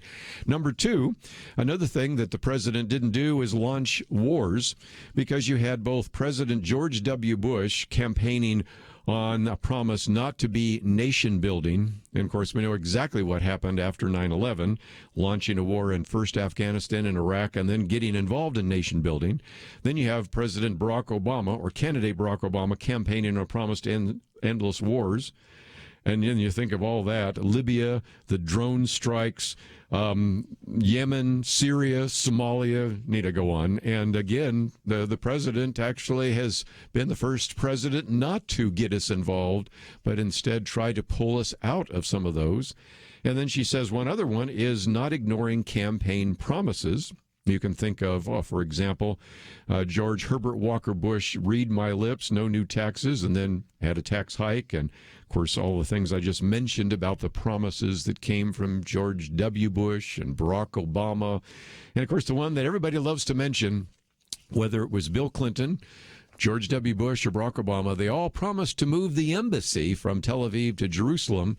Candidate Donald Trump promised and did so. And when you talk about cutting back some of the regulations, trying to avoid various kinds of global interventions and a number of other things, it won't come up tonight in the debate. But in some respects, some people say one of the reasons to vote for Donald Trump is not for what he's done, although he's done quite a bit, but actually to vote for him for what he has not done. And so I thought it was a very good piece, because if nothing else, it illustrates again that sometimes you elect an individual so that they understand what the limits to their power might be, so that the power then resides to the states and the people. I think I read that in the Constitution, and maybe we should apply that. Let's take a break, though. Many of you have asked for us to get into the issue of critical race theory. We're not going to get into all the details of it, but Doug Groothuis brings kind of his legal mind and his logical persona to do a little bit of evaluation of critical race theory. We'll have that come up right after this. Sometimes I think about seeds. You ever stop to consider that some seeds become entire trees and some trees grow up and produce fruit? Other seeds become flowers or vines that bring us vegetables or berries. And some trees don't have fruit, but they're just pretty, especially in some parts of the country when it comes to the fall colors. Yeah, sometimes my mind goes off like that. And I also think about such things when it comes to the seeds that so many have planted in the quest to impact our nation through Point of View Radio. You may think that your gift is a small thing, but like a seed, it can grow to have an impact beyond your imagination. If you want to see beauty again in America, consider planting a seed today and making a difference by joining the Point of View Truth Team. Get the details today, right now, by visiting pointofview.net/team or call us at 1-800-347-5151. Plant a seed for a great future. Cultivate truth. Pointofview.net/team and 800-347-5151. Point of View will continue after this.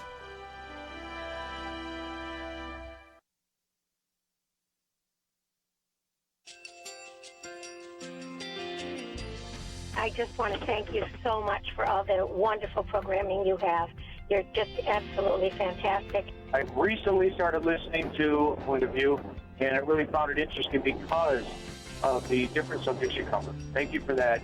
I really appreciate everything that you do in keeping us informed. Thank you, Kerby, for everything that you have been doing. I appreciate all the work that you're doing, advocating for the Word of God. Thank you so much.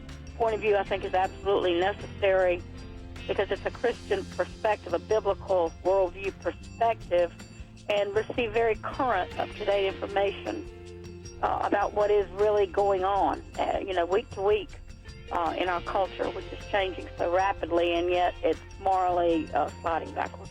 Yeah, I'm just, first of all, I thank you guys. Y'all's program is wonderful, and enjoy it every day. I learn so much every time I listen to it.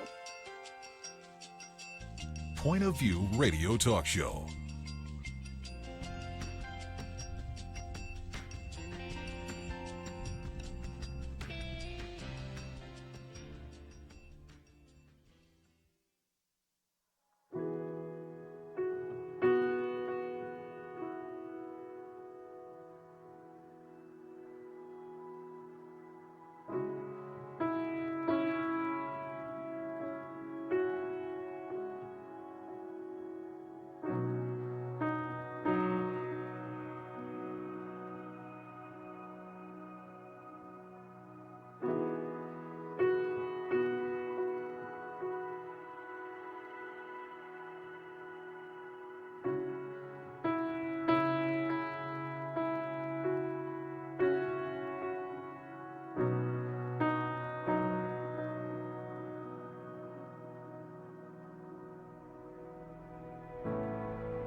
Hi, this is Kerby Anderson. You know, each day we take on the tough issues and provide a biblical perspective to them. The topics we cover are wide-ranging.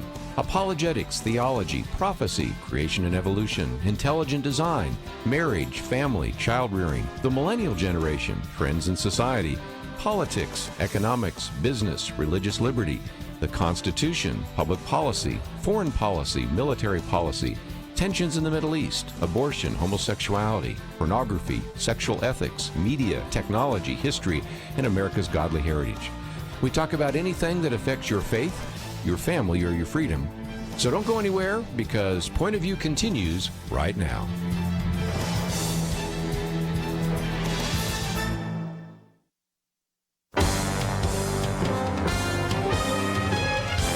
Across America, live.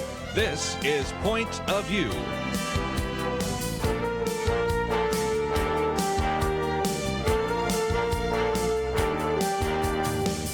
And now, Kerby Anderson. This hour, we're going to spend some time talking about this idea of critical race theory. You've perhaps heard of it before, and we're going to probably broaden it a little bit larger to look at the context, looking at cultural Marxism and the issue of postmodernism and the rest. It has a political implication as well, because as you well know, in the first presidential debate, it came up, and President Donald Trump explained, or at least tried to explain, why this particular memo went out from the Office of Management and Budget, in which the agencies were directed to identify any contract or agency spending time and money on critical race theory, white privilege, or a variety of others that in one way or another teaches that the United States is an inherently racist or evil country, or that race or ethnicity is inherently racist or evil. So again, this whole idea that this is nothing more than just trying to be sort of an anti-discrimination issue, I think we want to set aside, and so that's why we wanted to certainly give you a chance to hear about some of this. I might just mention my booklet that we have made available in the past on racism deals with the broader issues of racial stereotypes, prejudice, and even what the Bible has to say about this, but we really have not addressed this issue of critical race theory, though an upcoming issue of Outlook gets into it a little bit. But I thought it would be really helpful once I was aware of the fact that our good friend Dr. Doug Groothuis has actually taken some time to take his analytic mind to look at this issue of critical race theory, that we have posted his piece. It is about 6 pages long, and I would encourage you to read it. And we're going to get into the aspects of it and even kind of its philosophical foundation. Dr. Doug Groothuis, of course, is a professor of philosophy and an individual that received both his bachelor's degree and PhD from the University of Oregon, a master's degree in philosophy, University of Wisconsin-Madison, author of so many different books, Christian ethics, Christian apologetics, I should say, a comprehensive case for Christian faith. I know he's in the process of revising that, so look forward to that new and improved and expanded edition when it does come out. Unmasking the New Age, Confronting the New Age, Truth Decay, and so many other issues that we've talked about with Doug Groothuis on this program. And Doug, once again, thank you for joining us here on Point of View. Well, you're welcome, and I'm happy to be here, Kerby. Let's, if we can, maybe help people understand the background. There are other people that have written about critical race theory, and they just sort of jump right in. But one of the things I appreciate about your expertise as a philosopher is you put this in a bit of a context, because we, in a sense, have a Marxist root to critical race theory, but it's a little different than the kind of classical Marxism that looks at just economic issues. It's more kind of the cultural Marxism that we've talked about with Pastor and Professor Kenger, Paul Kenger, and people like that. So help us understand, if we could, about kind of the philosophical foundation of critical race theory. Yes, it's always important to look at the intellectual roots of social movements and ideas that are bandied about, especially when you hear certain phrases out there like we need to be woke, or intersectionality, identity politics, and so on. So what I'm trying to do in this essay, which is called America, Critical Theory and Social Crisis, it was published by the Centennial Institute, which is a think tank here in Colorado, is first of all, look at our basic American ideals, and then compare that with what we hear from critical theory. And critical theory essentially takes the ideas of classical Marxism with respect to economic class and economic privilege and subjugation, and then applies those more broadly to matters of race and gender, most specifically. And the basic idea is that you have two kinds of people in society, two groups. You have the oppressors and the oppressed. And in Marxism, the oppressors were the owners of the means of production. They alienated laborers from the fruit of their labor, and the only way to handle this injustice was class warfare and eventually the revolution that would overthrow the owners, or the bourgeois and the proletariats, the workers, would eventually take over and then for a short time supposedly set up a dictatorship of the proletariat and create a socialist environment. Eventually, all human antagonisms would fade into history because the engine of oppression, private property, would be done away with, the state would own everything, and we would no longer have any kind of conflict between people. Now, that's a simplification, but that's really the basic Marxist vision. And we can see how well that's worked out in the 20th century in the Soviet Union, with maybe 20 or 30 million killed of their own citizens. And in Red China under Mao Zedong, perhaps as many as 70 million. It's just a staggering number of Chinese citizens killed by the civil government during peacetime. And then we have the killing fields of Pol Pot in Cambodia. He killed perhaps 25% of the population. And the idea there is that there's really no way to reform an oppressor. The oppressors need to be liquidated. Now, I'm not saying that people that hold to critical theory, critical race theory, are wanting to execute the oppressors, but the way it comes down to us is that if you're white and male, especially, and also if you're a Christian, then you are so debauched by your group, your placement in society, and by your history, that your perspective is not worth hearing. So the idea is that people are disqualified from speaking to the situation if they are supposedly oppressors, and the oppressed, in this case meaning racial minorities, women, and differently gendered people, LGBTQI plus people. These folks are in a unique position to understand reality and to speak from their experience. This is called standpoint epistemology, and it really goes back to postmodernism. It does. And I need to take a break, but when we come back, certainly this helps us understand why if you try to present evidence to somebody, they'll say, well, you are presenting evidence, but you're denying your racism. It's a systemic system, and so evidence cannot be used to falsify this idea of systemic racism. So then it becomes almost unfalsifiable, which makes it sound good, but, you know, a theory that you cannot falsify is not a good theory, so we'll get into that. No. And, of course, we'll get into, you know, how this played out in a very different way, because in your article you point out that eventually the Marxists stopped rioting in the streets and said, you know what, we're going to get our doctorates, we're going to be professors, we're going to research grants, we'll be tenured radicals, we'll turn around the culture that way. And so that gets us into, you know, how to be an anti-racist, what this idea of identity politics and intersectionality and all of that fits together. So kind of stay tuned, because if nothing else, of course, Dr. Doug Groothuis has written about postmodernism, and all of it connects up together, and I think it will help you understand why so many people are concerned about this idea of critical race theory. But we need to take a break. We'll be back right after this.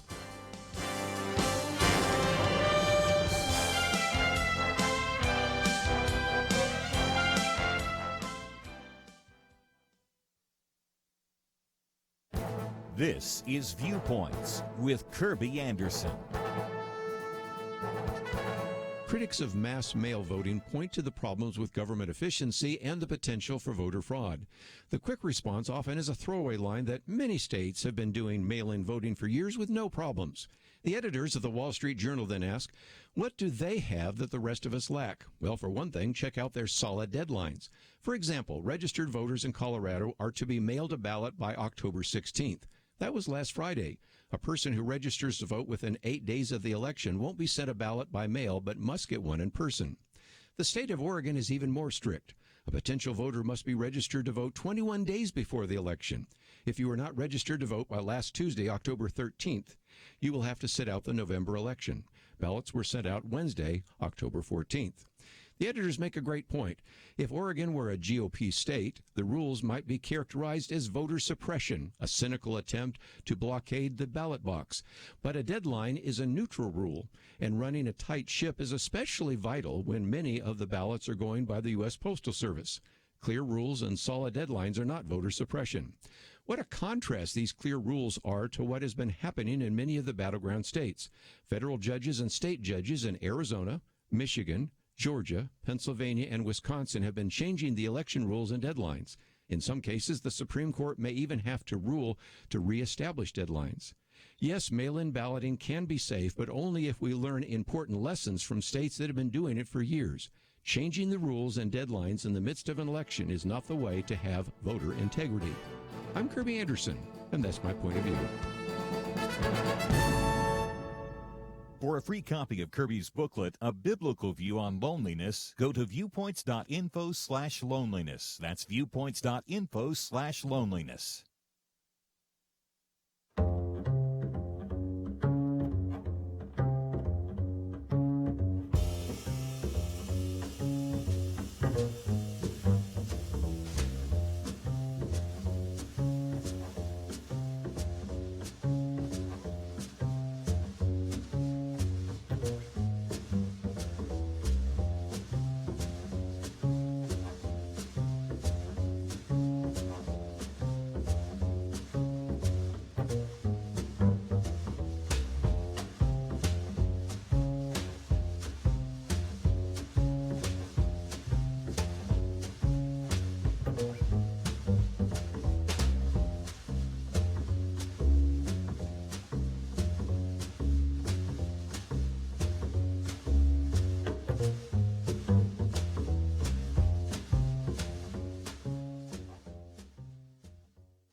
You're listening to Point of View, your listener-supported source for truth. Dr. Doug Groothuis with us today as we talk about America, Critical Theory, and Social Crisis. We have this article that is available on the website, pointofview.net. It's the one that comes from Centennial Institute. It's about 6 pages, and we encourage you to print it out and read it. First 2 pages really kind of talk about American ideals. We'll come back to that because, again, that is a great standard or plumb line by which to evaluate all this. But, Doug, when we talk about critical theory, we have to recognize that it's a little closer to what you call the Frankfurt School, and people that are saying, well, this doesn't look like Marxism, doesn't look like what Karl Marx and Friedrich Engels taught. But in some respects, that's because the prediction that Marx made about the bourgeoisie and the proletariat and the revolutions never really took place. And so this more, if you will, cultural Marxism is what this actually fits into. Would you agree? Right, and I think that's a good way to put it. Some people are saying that's just ad hominem. You know, you say you don't like Marxism, and then you call this cultural Marxism. Well, there's some good reasons not to like Marxism. It's a failed economic theory, a failed political theory, with some terrible implications. It tends to reduce who we are as human beings to merely or predominantly economic categories. It doesn't have a strong sense of moral order or accountability to a higher being and so on. But cultural Marxism means that you still have this idea that social antagonisms are what fuel history. So it's not so much the economic antagonisms, although that plays in. It's more the antagonisms between the privileged, which would be white male heterosexuals primarily, and anyone different from that. So the critical theory ideas really come out of something called the Frankfurt School, which involved people like Erich Fromm and Adorno and Horkheimer and others. And you probably don't see these people quoted in the media, or you won't have a banner at a Black Lives Matter rally that says "We love Horkheimer." But the idea is that you have social oppression set up by groups, and the way really to challenge this oppression is not necessarily through a violent revolution, but by infiltrating institutions. So Antonio Gramsci, the Italian critical theorist, talked about the long march through the institutions. And this is exactly what we've seen in the 60s, 70s. In fact, some of these folks that went into and marched their way through the institutions are now retired, and a lot of their work is done. I mean, I refer here in the article to Angela Davis, who was really a part of the Black Panthers and a part of some very criminal activity. She became a professor and is just lionized, is made into a heroine by many people today. And she is an extreme neo-Marxist thinker and never really renounced her radically violent ideas that I know of. So you've got the universities now wanting to deplatform people. And I read part of this book about Antifa by one of the theorists, and he said, we don't believe in freedom of speech. No. There are a lot of people who don't get to speak because they are intrinsically disqualified from having anything important to say, and their speech is an act of violence against the oppressed. So we don't need to hear what they say at all. And that's very dangerous because our American system gives us the 5 freedoms of the First Amendment. I'll just read it. Congress shall make no law respecting an establishment of religion or prohibiting the free exercise thereof or abridging the freedom of speech or of the press or the right of the people peaceably to assemble and to petition the government for a redress of grievances. So when you start messing with freedom of speech, you're messing with the very DNA of America. And the alternative is repression and bullying. And I think we're seeing far too much of that right now. Part of the difficulty, which you point out, is that if you sort of buy into this idea that it's really kind of on a postmodern idea, you have your view of truth, I have a different view of truth, someone else has a different view of truth, then there is no truth. And so in some respects, your truth probably is completely influenced by this white privilege and whiteness. And so, first of all, you don't deserve a place at the table. But also, if you even, whether you're black or white, whether your name is Thomas Sowell or Walter Williams or Shelby Steele and you're black, you don't even get a chance to present your evidence because no evidence counts in favor of your view. And in a sense, what you point out is this whole claim of, if you will, critical race theory becomes unfalsifiable. Talk about that. Right, and that's not a good thing for a theory or a worldview. It means that there's no possible evidence against it, which means we don't have to listen to criticisms. All criticisms are a priori disqualified as illegitimate, which means you don't have to make any arguments. And as I started really going back and studying critical theory, I'd certainly studied it before, but I went back to it for this article. After a while, I realized that what I was seeing is what I wrote against 20 years ago in my book, Truth Decay. Yes. And there's a chapter in that book called Postmodernism on Race and Gender. And the idea is there's no objective truth that we can find through evidence and rationality. Everything's a matter of perspective. It's called perspectivism. But what changes with the way this is appropriated today is the perspective of the supposedly oppressed now becomes not just a perspective, but becomes the absolute truth.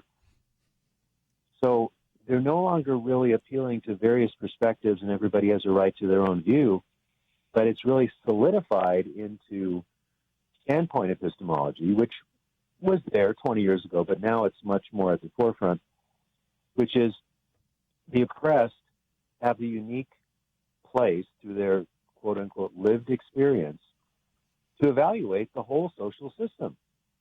Now, let me say certainly that the people who have been given given a bad situation in our culture, whether they're women or gays or African Americans or Latinos or Latinas or whoever they are, need to be heard.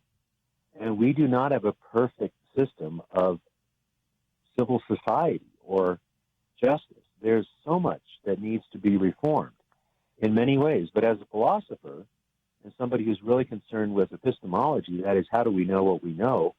What are the standards for knowledge? When I see standpoint epistemology being the implicit assumption, I realize that civil discourse has just been given the acid bath. And this is why we're seeing so much violence and frustration and outrage, because the idea is that we don't have to listen to you. You don't have anything significant to say. And this becomes positively bizarre when you have African American thinkers, as you mentioned, like Thomas Sowell and Walter Williams, who are somehow viewed as being corrupted by white privilege, when, as far as I can tell, they've been black their whole lives. And you have this bizarre situation. It's happened repeatedly where white demonstrators will scream in the face of a black policeman and use racial epithets. I mean, how bizarre, twisted, and sick can you get? That's somehow justified by this idea that if you buy into the white notion, even if you're black, you're polluted by white privilege, and I am justified in screaming the worst possible racial epithets at you as a white person. Now, I'm not saying everybody in this movement believes that, but it's happening quite often. And it's amazing that these white protesters think they have legitimacy to do this kind of thing. Let's take a break, and when we come back, by the way, if you'd like to join us, 1-800-351-1212. We're going to come back also and maybe talk about this idea of identity politics and what's called intersectionality, because if you're a victim, say a woman, a person that is a black woman has greater victim status, and a black woman who's a lesbian, greater victim status. So we'll talk about what that means and how that relates to some of these ideas that underprivileged individuals that are out of power are entitled, but others who are privileged are undeserving. And so that gets into some of those ideas of white fragility and white oppression and all the rest. And if nothing else, can there be, even in this view, redemption or even change? I mean, one of the founders of critical race theory was a tenured professor at Harvard who argued at the time that there really had been no progress in America since 1865. I always like to point out, back in 1865, Harvard did not allow blacks to attend school, much less they were not tenured professors there. So, nevertheless, those ideas are on the campus. They're making their way into the church. We wanted you to know about them, so we'll continue our conversation right after this. 2020. It's been a pretty eventful year. We've experienced international tensions over the coronavirus and lockdowns, economic uncertainties, cities overrun by protests, rioting, and looters, and coming soon, a presidential election. Question: where will you get real news, credible opinion, clear biblical thinking on the things that matter most? Answer: Point of View Radio with Kerby Anderson and the team. You can make sure their voices continue speaking loud and clear by taking a moment right now and joining the Truth Team. It is easy, but you do have to visit our website or make a quick call. Go to pointofview.net/team or call 800-347-5151. You have the power to make a difference. Joining the Truth Team can help ensure that millions of people will get a different opinion from the major purveyors of fake news. We don't get big advertising dollars like the networks or tax money like PBS. We depend on you. Pointofview.net/team and 800-347-5151. Point of View will continue after this.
You are listening to Point of View.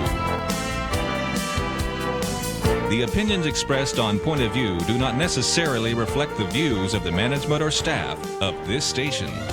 And now, here again is Kerby Anderson. Professor Doug Groothuis with us as we talk about his article that we've made available on our website, pointofview.net, America, Critical Theory and Social Crisis. It'll help you understand a little bit more about critical race theory, but you also hear about things like white privilege, white fragility. You hear about intersectionality and a variety of other things. I think it really kind of pulls all of that together. But let me pick on that for just a minute, Doug, because we hear this idea of identity politics or intersectionality, but a lot of that goes back to, again, some of the writing you did decades ago in some respects, but certainly many years ago, looking at this idea that, well, there's no real truth. And so, in a sense, what we have is a battle of power between the privileged and the underprivileged. And the privileged do not deserve a place at the table. But let's talk about the underprivileged because they're entitled.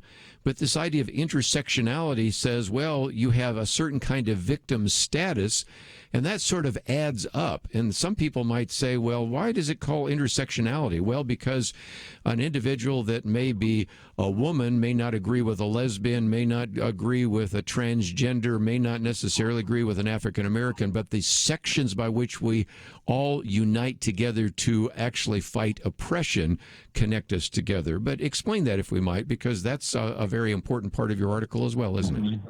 Right. Well, and I want to set this up against the backdrop of our founding ideals as a country and a Christian worldview, because the idea of America at its best is that we're a nation of individuals who have been given rights by our Creator.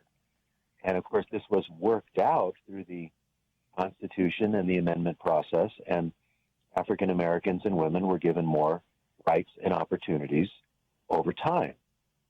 So we belong to a system that can be reformed for the better. And I go into that in some detail, like consider Brown versus Board of Education, 1954, which deemed racial segregation in public schools unconstitutional. And you've got the Civil Rights Act of 1964, which banned public segregation on grounds of race, religion, national origin. The Voting Rights Act of 1965, intended to overcome legal barriers that prevented African Americans from freely voting. So this idea that some people in our culture are so disenfranchised that they have to riot or that they cannot talk to people who may disagree with them politically just doesn't hold up in terms of American history. We have a system that allows for moral and legal progress. And as Christians, you and I, Kerby, believe that every human being, red and yellow, black and white, is made in the image and likeness of God. So we have certain rights given to us by our Creator. And the Bible does not put one race above the other or one gender over the other. We're all made in His image. We're all sinful. We all need to be saved through the atoning work of Jesus Christ. But without those categories, people are just thrown back to mere social arrangements and power relationships. So the idea is that you are, say, African American, a woman, and a lesbian means that you are in three different categories of oppression. So there's the intersection of three categories. So we should really listen to you and your lived experience, because you have experienced prejudice and discrimination. And I say, yes, I'm sure that you have, but no one is entitled to their own truth. They're entitled to their own perspective. And I need to listen to people who are different than I am. In fact, when all these riots started breaking out, I started initiating conversations with African American friends to see what they thought about all this. And my point was to listen, not to give a lecture. And in fact, I've invited several of my African American friends to answer interview questions that I would put on my webpage. And I haven't gotten a taker yet on that, but we very much everybody needs to have an open ear to other people's experience. But an open ear should also be a rational mind.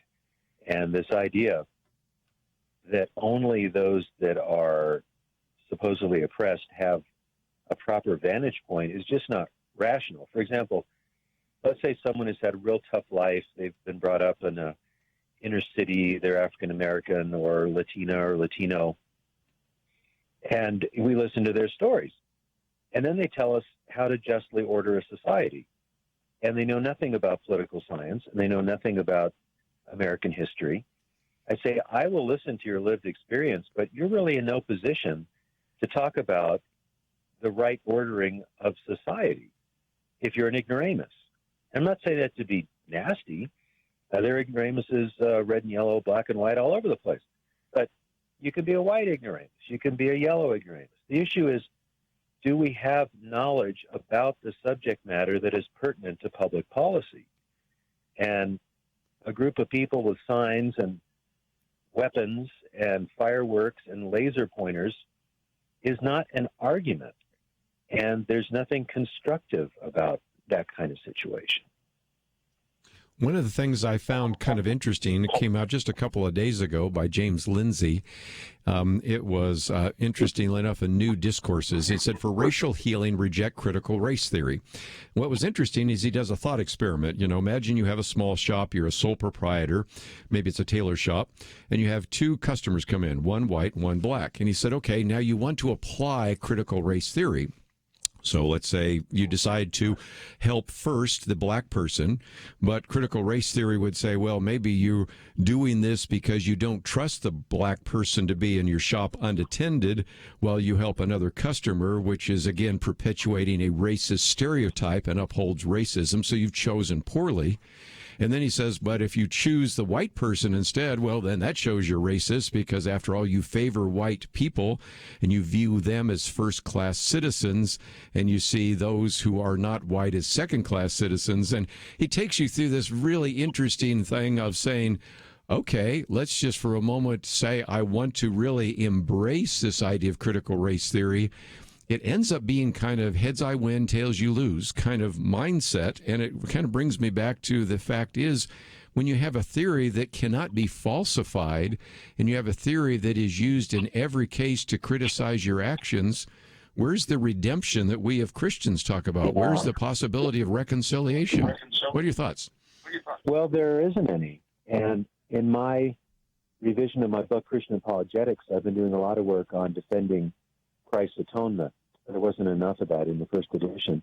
And as I've been thinking about Christ's atoning work on the cross to reconcile us to God, that he paid a penalty we could not pay, and he took a punishment for us as the Lamb of God who takes away the sins of the world, I've been thinking about how society tries to atone for sin without Christ as the atoning sacrifice. And it is through violence and self-hate and antagonism, because evils have been done. The issue is properly identifying the evil and then taking the proper steps. But if you don't believe that our sins can be atoned for from the top down by God through Christ, and that we can be given a clean slate, that we can start a new life, and therefore forgive others, that reconciliation is both vertical and horizontal, then you have to play out this drama of atonement on the streets in blood or in the law courts, because there's no possibility of redemption. So some people are intrinsically guilty and they can never be redeemed, and other people supposedly don't need redemption, so they can be the agents of vengeance against the unredeemable who must be punished.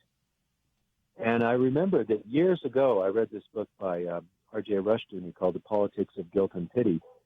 And I don't agree with everything in that book, but there's one chapter about atonement that is really pretty profound. That if we reject the atonement that God offers through Jesus, we will try to atone ourselves. And it gets pretty ugly in terms of self-hate or punishing the oppressors who could never be redeemed anyway, kind of bringing hell on earth. So if we've denied these fundamental American ideals of free speech and equality for all under law, the rule of law, and you embrace this critical theory that doesn't give a voice to everyone and only gives a voice to some, whether or not they're knowledgeable or not, then we see what we're seeing on the streets of America and in politics today, and it's not a happy picture. Let's take a break. The last section here talks about American ideals and critical theory because, if you're outside of the American ideals, we've already seen what that looks like out in the streets. But do we have some models? Well, yes, we have some African-American civil rights heroes that we'll talk about. And we also have, of course, the First Amendment that we just talked about and a number of other issues. So we'll continue our conversation on this very important article, America, Critical Theory and Social Crisis, right after this.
Now, back to Point of View, your listener-supported source for truth. As we come to the end of this hour, let me just again encourage you to go to the website, pointofview.net.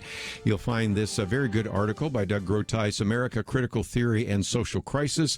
6 pages, and you can print it out, read it, maybe pass it on to others. But, Doug, if nothing else, I wanted to end by maybe providing a little bit more of a positive look on this issue. And one is where you begin talking about American ideals, and you talk about critical theory, but you end by put those together. And we do have some positive role models about how to bring about the necessary changes, many of whom have been heroes in the past. We need to call for others now in the presence to do that, because the answer is not rioting and torching buildings and creating autonomous zones and condemning people for systemic racism. The real challenge, I think, especially for believers, is to recognize that there is human sinfulness, but also that we can do a great deal of good, and we should be the individuals that go out there and really stand for justice and for the kinds of ideals that made America great.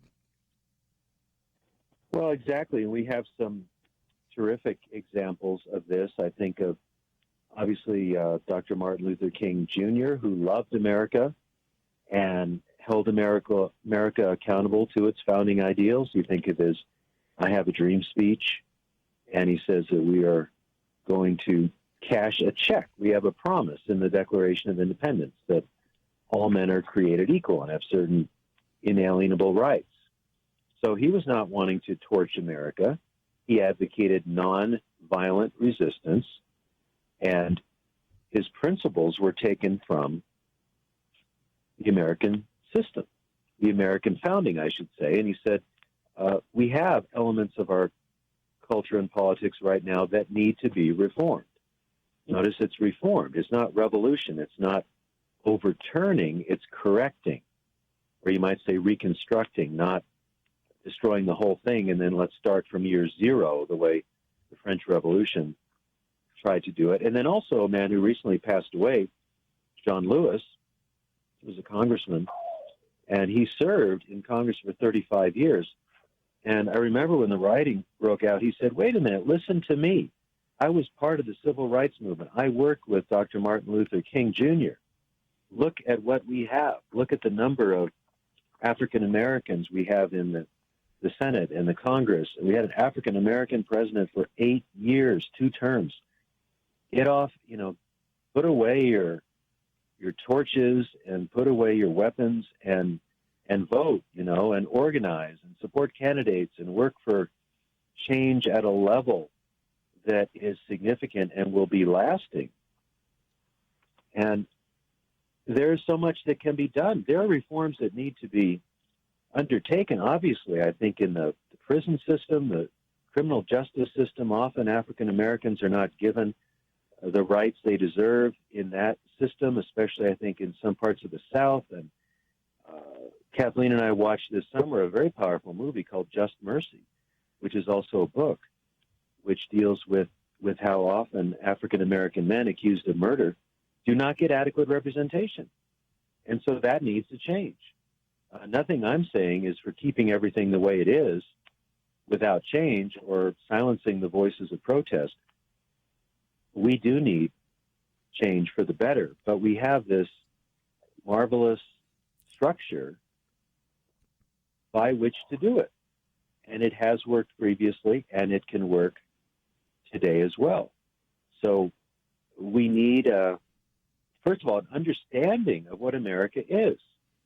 People like Oz Guinness and Dennis Prager and so many others have said, we're not teaching civic education. We're not teaching what America is made of, what our history is, what makes us different. And yes, we're going to teach the Declaration, the Constitution, slavery.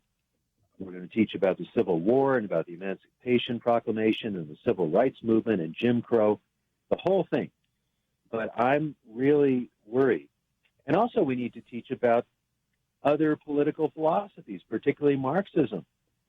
It was 30 years ago, Lloyd Billingsley wrote a book called The Generation That Knew Not Joseph, and he meant Joseph Stalin. Mm-hmm. And how much more is that true today? A lot of millennials, God bless them, I'm oversimplifying, don't know history.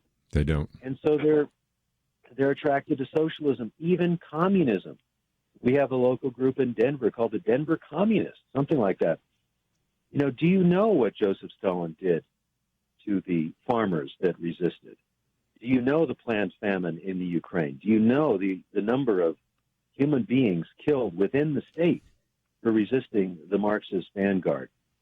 Marxism is a failed and dangerous philosophy It's really bitter and terrible at the root. And cultural Marxism, if it's rooted in original Marxism, is terribly flawed and not a system we want to embrace at all. So, let's just get back to basics here. Basic history, world history, American history. And let's bring it all before the judgment of Scripture, that we're made in God's image and likeness. We have rights based on our identity in Christ, and we have opportunities to love God and love our neighbor in the power of Christ. So there's no room for complacency, but there's no place. Again, let me just mention that the article is entitled America, Critical Theory and Social Crisis. And Doug, I might just mention we also have a link to your website. And even if people don't know how to spell your last name, we've got it right there. And they will see then the blog posts that you have put forward. Matter of fact, you oftentimes interview or do conversations with individuals we've talked with, like Tom Gilson on Too Good to Be False and a number of other things. So if you would like to know more about what Doug has been doing. If you'd like to know more about Denver Seminary, where he teaches, we have a link there as well. And so, Doug, again, some great material on your website, and I would encourage people to go there. And if they've got other questions, they can interact with you on that website, can't they?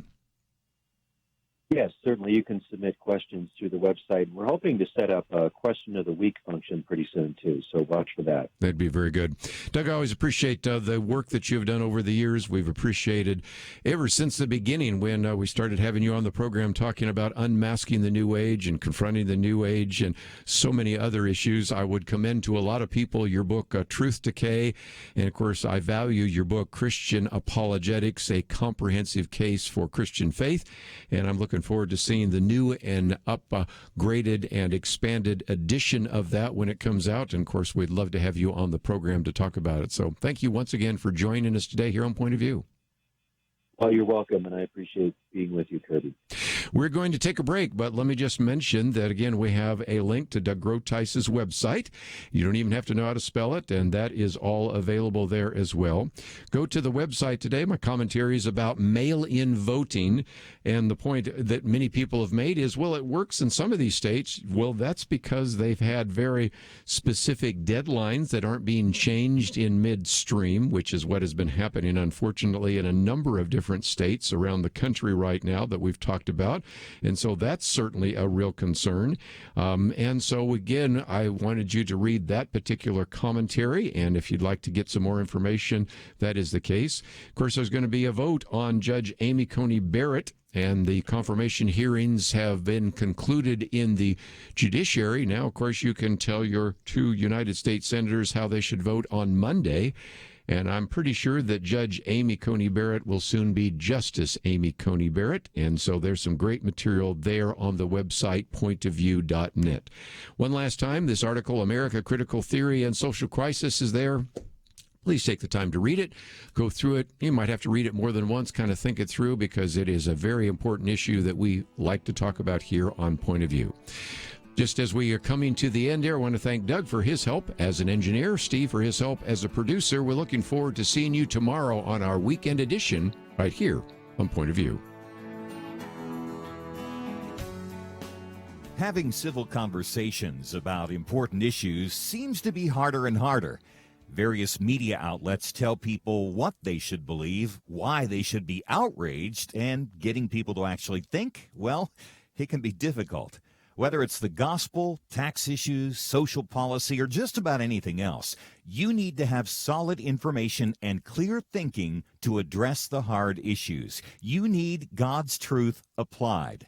And that's what you get in less than 2 minutes with Point of View's Viewpoints Commentary, a daily resource to help you be informed and think through the things we need to be talking about. It is free and will arrive in your inbox each day when you visit pointofview.net/signup.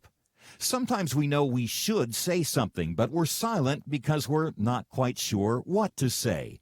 Viewpoints Commentary can help you break the silence and change the narrative. It can make you a more equipped agent for truth. Get your free subscription to the Viewpoints Commentary at pointofview.net/signup. pointofview.net/signup. Point of View is produced by Point of View Ministries.